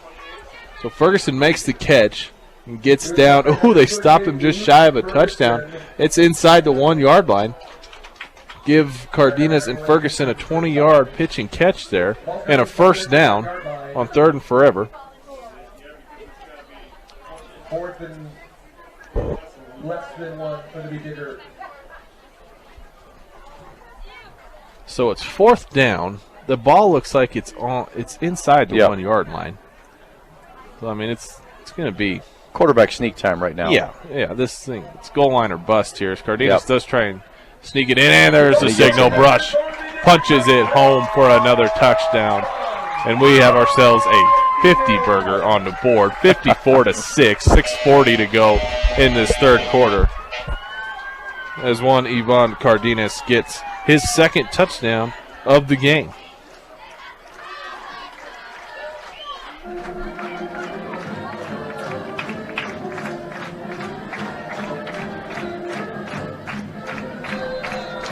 Not the prettiest of drives by the JV offense, but it works.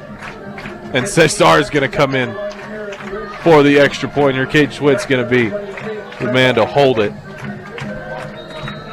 Low line drive kick is up and good for number 28. It is good. Our score with 6 minutes left in the third quarter. Your Beat Diggers lead this one 55. 55-6 is the score.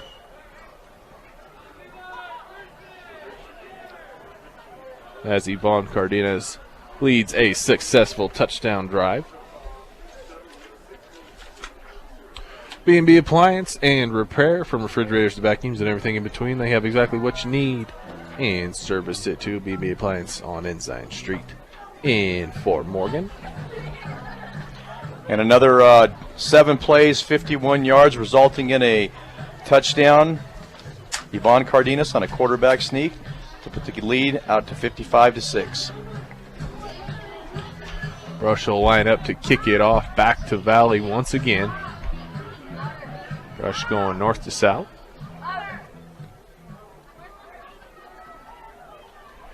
Running clock, 5 minutes to go, third quarter. Whistle blown. Gable Risch runs up. A little pooch kick here. Oh, gets by the return man. This thing bounces all the way almost back to the 10-yard line. Mendoza picks it up, I believe. There's Ferguson again. Nope, it's number 11 for. Looks like we might have a block in the back from Valley. I believe that's not quite sure, but I'm guessing it could be on Jason Gonzalez, as that flag was thrown right behind him. Aaron Bonilla is the one that picked up the ball and turned it upfield. He gets back to the 20, maybe 21. The flag's laying at the 15. If it is a block in the back, this is going to pin Valley way back where they do not want to be.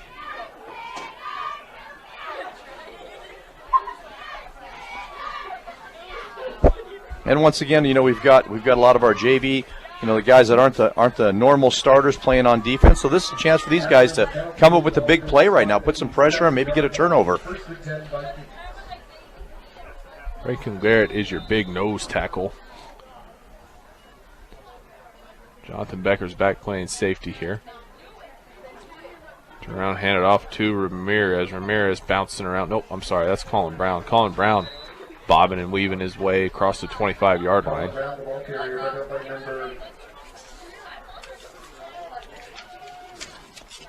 He's got a gain of about 5, I believe, on that play. A little more than that.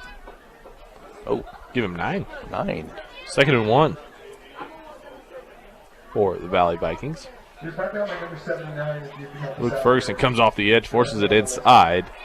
Gang tackled there. First down's picked up.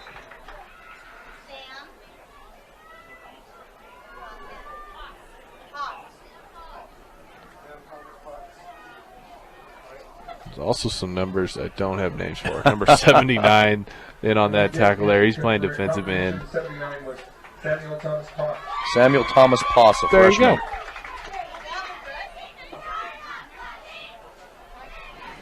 Clock running under 2:45 to go. It was first down picked up.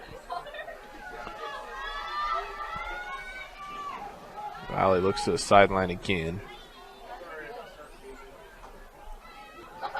Wow. Everybody looks at their wrist. Man, that's a slow offensive setup here. Handoff up the middle. Brown bounces it out on the sideline, up the Brush sideline. Gets nearly to the 50. He's brought down there across the 50 by Wiley Eicher, but a good run. 31-yard pickup. Good run and a first down.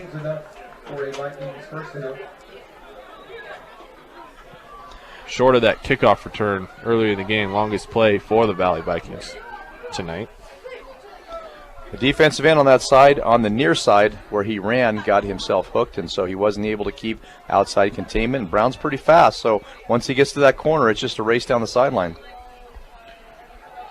A little delayed handoff up the middle here. This thing's going to get hit hard. First man to hit him was 49, Brody Dick, sophomore.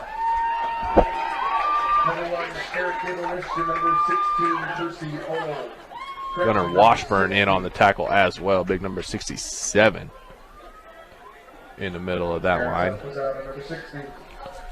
Colin Brown, not a small running back either. He's thick. You know, he's a thick guy. He's got good speed. And in on that tackle was Gabe Risch, who's our kicker, and he's in there playing linebacker, making tackles.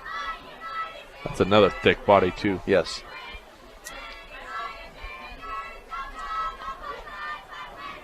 Mendoza's out here to the left. I'll keep an eye on him.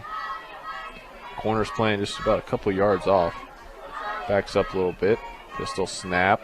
Look Mendoza's way. He runs a little comebacker. Corner on that play. Read it great. Came up mid tackle. That's number 85. I think that's one I don't have a name for. We'll see if Mr. Acosta can help me out here. Well, Mendoza gets a completion, but it's only for a couple of yards.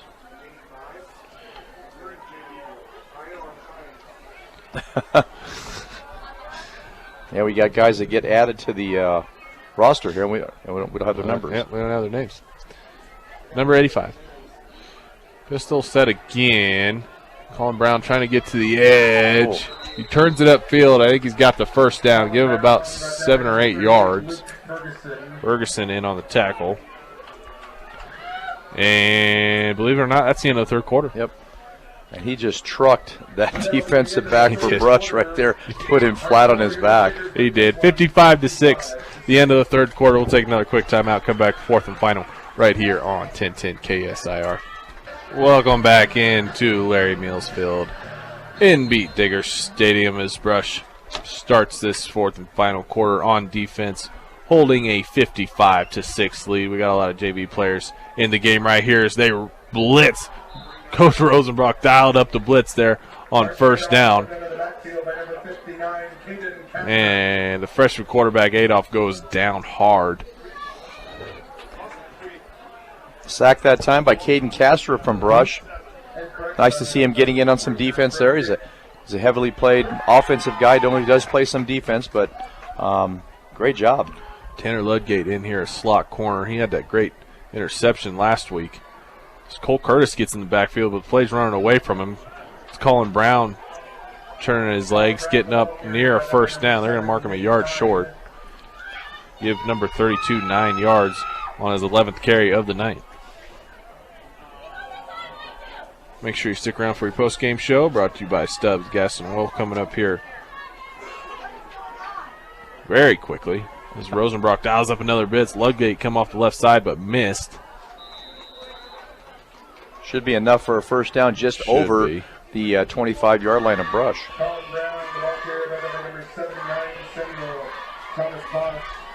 Backup quarterback Nate Tyne checks in at corner. He's going to be the far corner there on that far side. I think he's on Mendoza. Pistol set again here. Adolph swing pass to Brown. Brown breaks Gable Rish's tackle. Gets up to the 20-yard line. Give him about 5 or 6 yards on the pitch and catch.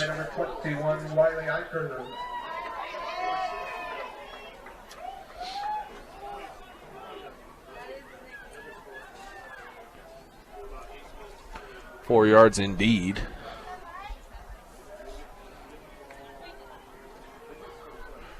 Down to 10 minutes already going the fourth. Handoff off the left side this time to Brown. Brown's looking for the edge. Can't find it. Gets dragged down.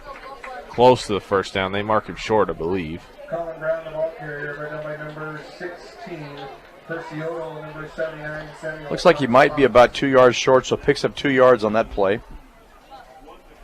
Brings up Third and 1. Oh, 3rd and 2.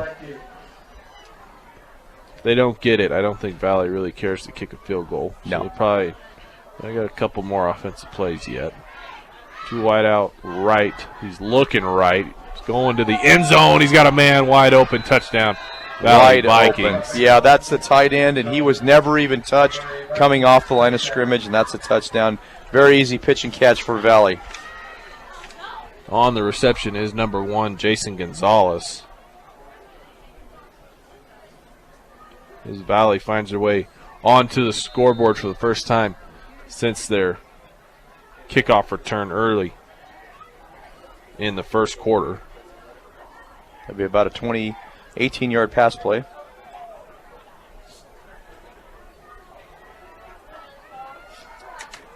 It comes on the 17th pass attempt there for Rudolph.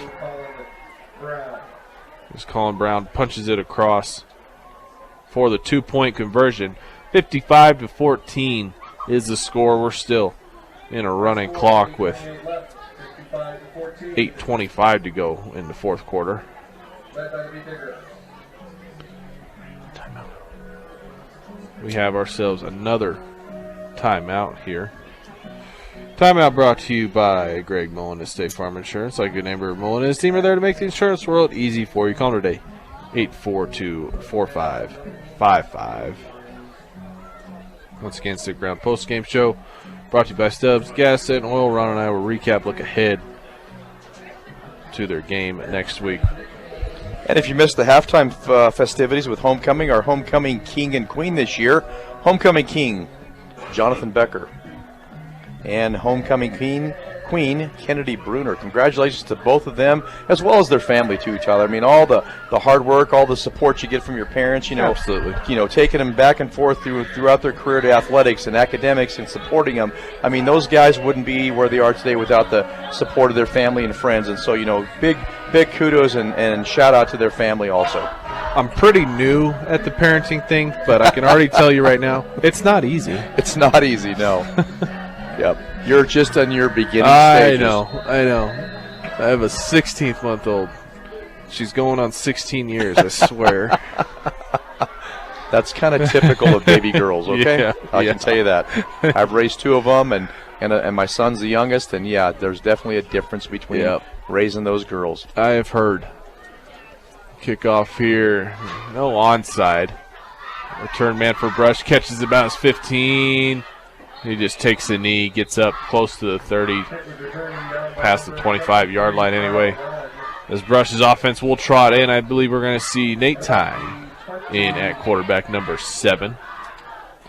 23, 24-yard line. We'll see where they spot it exactly. First and 10, we'll get 6:27 to go. Clock still running. Brush can hold on to this ball for the rest of the game. That would be great. Bank of Colorado, they're the only bank dedicated to helping you make the most of living here. They're not just a bank in Colorado, they're Bank of Colorado. Proud supporter of local sports and academics. Thank you to all our sponsors for 2021 Brush football season. 2 running backs, 2 receivers. Handoff up the middle to Ludgate, I believe, as he's turning his legs. Gets close to a first down. It is indeed Ludgate. Number 37, Tanner Ludgate.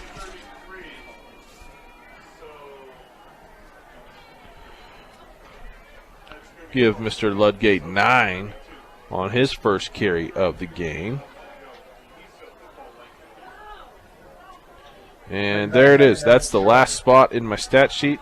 If they run anybody else, I'm going to have to bring out a new one. Turn around, hand it off to Ludgate again. Ludgate gets the first down a lot more, kicks it up the field, gets across the 50, running backwards, basically. He ran backwards about 7 yards. Dragon Valley Vikings with him. Gee whiz. About a 20, between a 20 and 25-yard scamper there for number 37.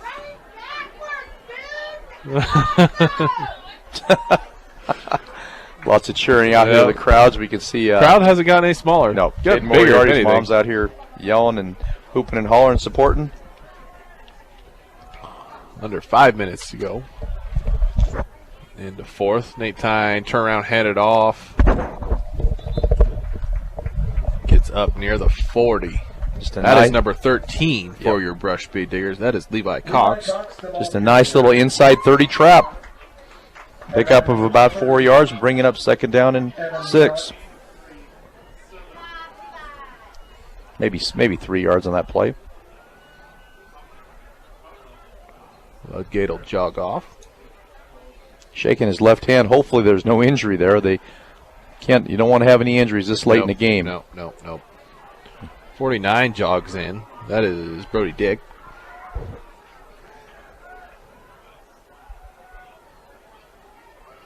I believe it's Cole Curtis here, left tight end. That is. Turn around, hand it off to Brody Dick. He gets a first down, I believe. Close to it. They give it to him. Yeah.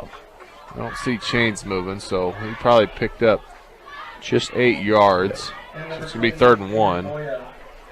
brings up 3rd down and 1 for the Big Digger. It is indeed 3rd and 1. 3:33 to go, 4th quarter. Brush trying to run this clock out and head home. Nice little quick hitter for Brody Dick, a 46 play to the right side. Nate Tyne, turn around, hand it off. That's stuffed. I don't think he got the first down. Ludgate jogs back on. That was 13 again. Levi Cox, the ball carrier. So 4th and 1. Ball got back to the line of scrimmage. Brush is going to go ahead and go for it with 3 minutes to go. I'd look for Tanner Ludgate to get the ball running to the near sideline here. I like your thinking. Might even score. Turn around, hand it off. It is indeed Ludgate. He breaks off to the left side. He's got the first down, across the 30, across the 25. Ooh, ball come out. Ball came out. Down brush sideline. Valley picks it up. I think the ref is saying he might have been down. By number 1, Jason Gonzalez. Jason Gonzalez is the one. They do indeed give it to Valley. So Tanner Ludgate picks up the first down and a bunch of yards, but lost the football on the hit. First turnover in 3 weeks for Brush, I believe. Didn't have a turnover at Estes. Didn't have a turnover against Platte Valley. And the weird thing about that, Tyler, is he was running backwards, and he hit the ground. He wasn't able to keep the ball tight. I think as he hit the ground, the ball hit the ground at the same time, and it popped out. So Valley takes back over with 2 minutes to go. Running clock. Nate Tyne doing a pretty good job commanding his offense in that drive, able to get into plus territory.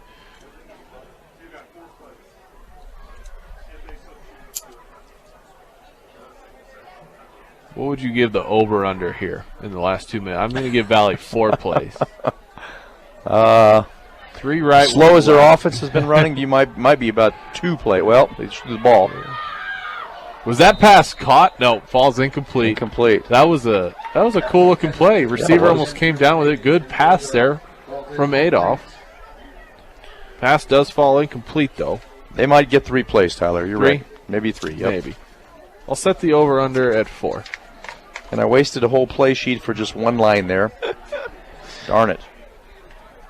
Guess I need to do a better job of just writing at the bottom of the play sheet instead of a new one.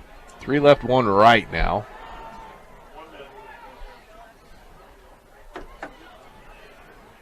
Pistol set, turn around, hand it off to Brown. Brown's wrapped up in the backfield, shaking off tackles and gets absolutely hammered there. I'd like to see who hit him. That's number 60 for your Brush Beat Diggers. And I apologize, I don't have his number. Gosh. And he was also assisted by Eric Gable-Risch right there too, helped him. Brings up 3rd down. Brings up 3rd down, 30 seconds to go. If you took the under, you were smart. 3 left, 1 right. Looking again, Ludgate. Oh, he's got another pick. And he's got nobody in front of him. Ludgate down to the 20. Good block by Gable-Risch. Ludgate runs it across. Brush Beat Diggers put up 60. As the clock's going to run down, they're going to have to kick an extra point, but that's going to do it for this game. As Brush and Tanner Ludgate put it away with emphasis, 61-14. Let's see what they do for their extra point. Classy thing to do might just be to kneel on it.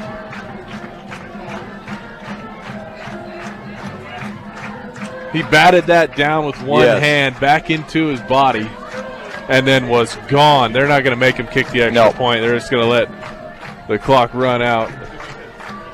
And your Brush Beat Diggers take home a 61-14 victory over the Valley Vikings on homecoming night. Cannot ask for much better than that. We will go ahead and take a quick timeout, get our stats put together, come back with your postgame show brought to you by Stubbs Gas and Oil right here on 1010 KSIR, KSIR.com, and the Eastern Plains Sports Network. Welcome into your postgame show brought to you by Stubbs Gas and Oil. Fill up your cooler and gas up your car at Stubbs Gas and Oil. Easy, convenient, makes them the only stop you need on your way to or from the big game. Speaking of big games, the Brush Beat Diggers had one for the record books, maybe 61-14, your final score, a homecoming victory over the Valley Vikings. Run down the stats for your Valley Vikings real quick. Colin Brown was the leader offensively. He has 12 carries for 84 yards. The other running back, Ramirez, he has 10 carries for 9 yards. Did a good job balling him up there. Freshman quarterback, Adolph, he goes 7 of 18 for 79 yards. Had a tough go of it through the air. Never really got comfortable in the pocket. His favorite receiver and Valley's best weapon, Giovanni Mendoza, has himself 3 receptions, a couple big gainers there. He's the one that returned the kickoff for a touchdown there early on in that first quarter, and that was all to speak of for Valley's offense. They dropped to 1-5 overall and 1-1 in league play. Now, for the victorious Brush Beat Diggers, a host of offensive production. We'll start with the quarterback, Hondo. He goes 4 for 6, 123 yards and 2 touchdowns on the night. Can't ask for much better for that. And when he turned around to hand it off, it was even better. Kyle Wellen rushes 4 times for 59 yards. Cesar Hinojos rushes 5 times for 58 yards and 2 touchdowns. Ty Griffith rushes 4 times for 102 yards and 1 touchdown. He had 2 big gainers of 45 and 51. Jace Krieger rushes a couple times for 36 yards and a touchdown. Jonathan Becker gets himself 4 carries for 55 yards. Ivan Cardenas gets himself 2 carries, 2 touchdowns, 7 yards. That's a pretty good average. Tanner Ludgate came into the game, got himself 2 carries and 29 yards. Levi Cox rushes the ball once for 4 yards. Through the air, Cade Moriarty did what Cade Moriarty does. 2 catches apiece, 34 and 29 yards. That 29-yarder was his touchdown. Austin Sisk said, I'd like to get in on some of that, so he has himself a 60-yard touchdown reception.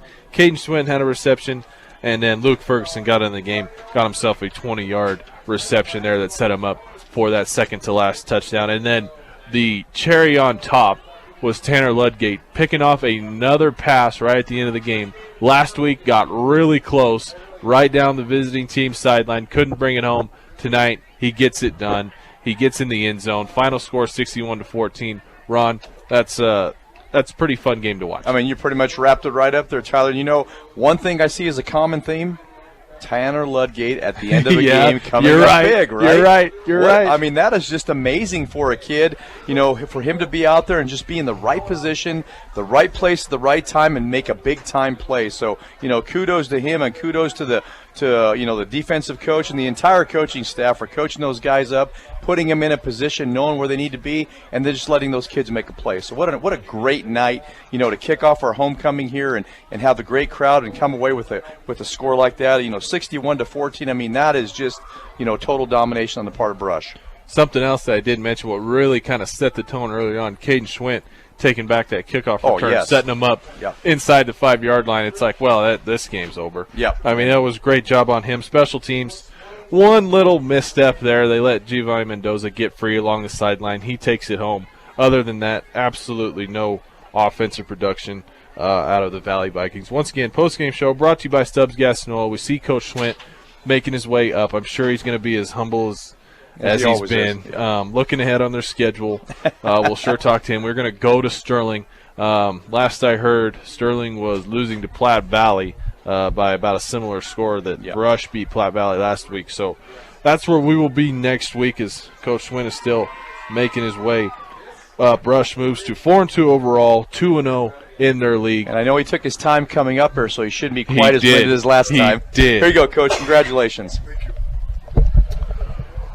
We are joined by your head coach of the Brush Beat Diggers, Lance Schwint. Schwint, you probably don't have much of a voice from doing all the cheering, I would imagine. Right. It was pretty exciting. You know, a lot of kids had good plays and a lot of kids scored. So when that happens, it's pretty fun. So I'm really proud of the kids tonight. Ron brought up a great point. I think the key to these victories is at the end of games, Tanner Ludgate gets in at corner. He gets a pick. This time he's able to take it home. That was really cool to watch and really fun. Well, I tell you what, it is great, and the little backstory on that is that we've been talking for a long time that Coach Rosenbrock has a banana suit, and so if we ever score on defense, he's going to wear that banana suit at practice. Oh. So if anybody wants to come see something Tuesday at practice, Coach Rosenbrock will be wearing a banana suit as he practices. That will be a sight for sure. Coach, walk us through your kind of offensive scheme. You opened up the playbook a little double reverse pass. That was fun to see. It got picked, but it was cool to see, and if there was ever a game to kind of open up and try something like that, it would be this one. Yeah, you know, we've always been so regimented in what we do that this year we said, hey, we're going to try to do some things to make it fun for the kids also, and I just didn't realize how slow Hondo was. I was expecting him to be another 30 yards down the field, but he was like barely out of the backfield when Moriarty threw the ball. So got to probably throw that into the dumpster and maybe run that play when Yvonne's playing quarterback. There you go. Yvonne did a great job, as did Nate Tyne coming in. Do want to talk about Hondo. He goes 4 for 6, 123 yards, 2 touchdowns through the air. Leave him in the backfield throwing the ball. He doesn't need to catch any. Well, yeah, exactly. And the thing is, he's a horse when he runs it too. I mean, we ran him a lot more earlier in the year, and so we still have that in our back pocket. And Hondo's a guy that you could go out here in any other offense and he could throw it 30 times a game and give you a great performance there too. He's just a great athlete, great kid, great team player, and we told him we're going to pound the football, but when we take our chances, we got to make them count, and he's been doing that this year. He had a great option pitch play there. He faked out everybody. He faked me out. Yeah, he faked himself out. He's sitting there bobbing and weaving. Finally pitches it to Becker, I believe, and Becker gets a great run out of it. And then early on, you had the little misstep where you let Mendoza get by, but before that, Caden Schwint takes a return back nearly to the end zone. You can't ask for a much better start to the game than that. How fun was that to watch? Oh, it was great. I was really excited. We put Caden back there to receive punts and because we were having some problems fielding those earlier on, and so we were just saying, hey, just catch it, and I don't care if you just fall down, just catch it. And for him to come out there and make a little move, and I even saw him jump somebody, I think. So he did. I was pretty excited. I was hoping he'd get into the end zone, but he got knocked out there by the 4 or 5 yard line. But just really proud with our teams offensively, defensively, and special teams outside of that kick return that we gave up.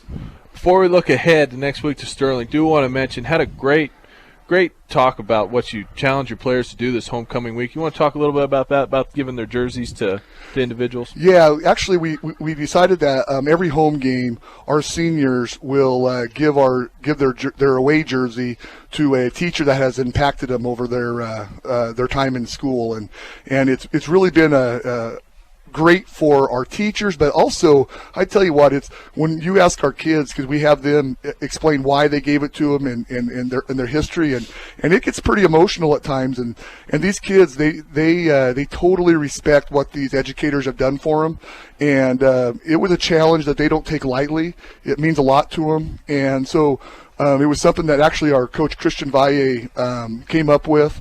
And we went with it, and it's been very meaningful, and I think it actually brings our student athletes closer to our educators also, because I've heard a lot about it on the street since then. Good. Absolutely, Coach. Great stuff there. So look ahead. You have Sterling next week. Platte Valley beat them tonight, barring a absolutely ridiculous comeback from what we've heard. So looking ahead, what are your thoughts on the Tigers who have struggled this year? Well, I tell you what, they've put it to us, and I let them know there after the game.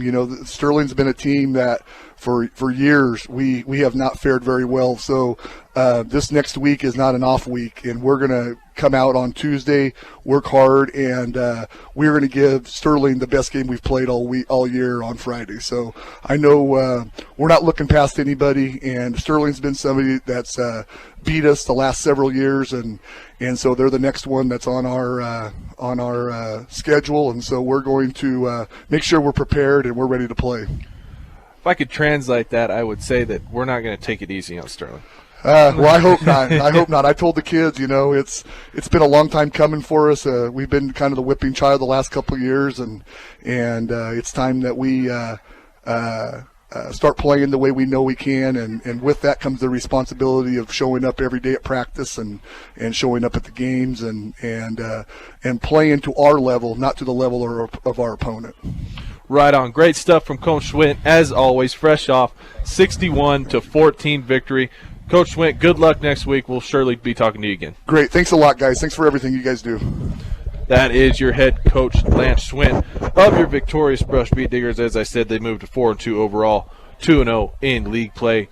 They'll go to Sterling next week. We will be there, as always, 7 o'clock kickoff from Sterling, Colorado. Once again, final score 61-14. Brush takes home a homecoming victory over the Valley Vikings. Ron, final thoughts? Just once again, a great game, a great way to come out and have our team could have put a good showing here in front of this crowd for homecoming. Couldn't be prouder to be a beat digger watching what goes on here. But, the game is one thing, but like Coach was saying, the community and everything else that goes with it, proud to be a beat digger, proud to be in this community, and love the opportunities that we all get within this community. And a big thanks to our community for all the support and everything that they provide us. Post-game show brought to you by Stubbs Gas and Oil. Thank you to all of our sponsors for the 2021 Brush football season. Thank you to Rose back at the station doing a great job as always. Once again, 7 o'clock kickoff against Sterling from Sterling next week, Friday night. Make sure you guys tune in for Raw and Elbow. I'm Tyler Carmen. Thank you for tuning in, and everybody please get home safe.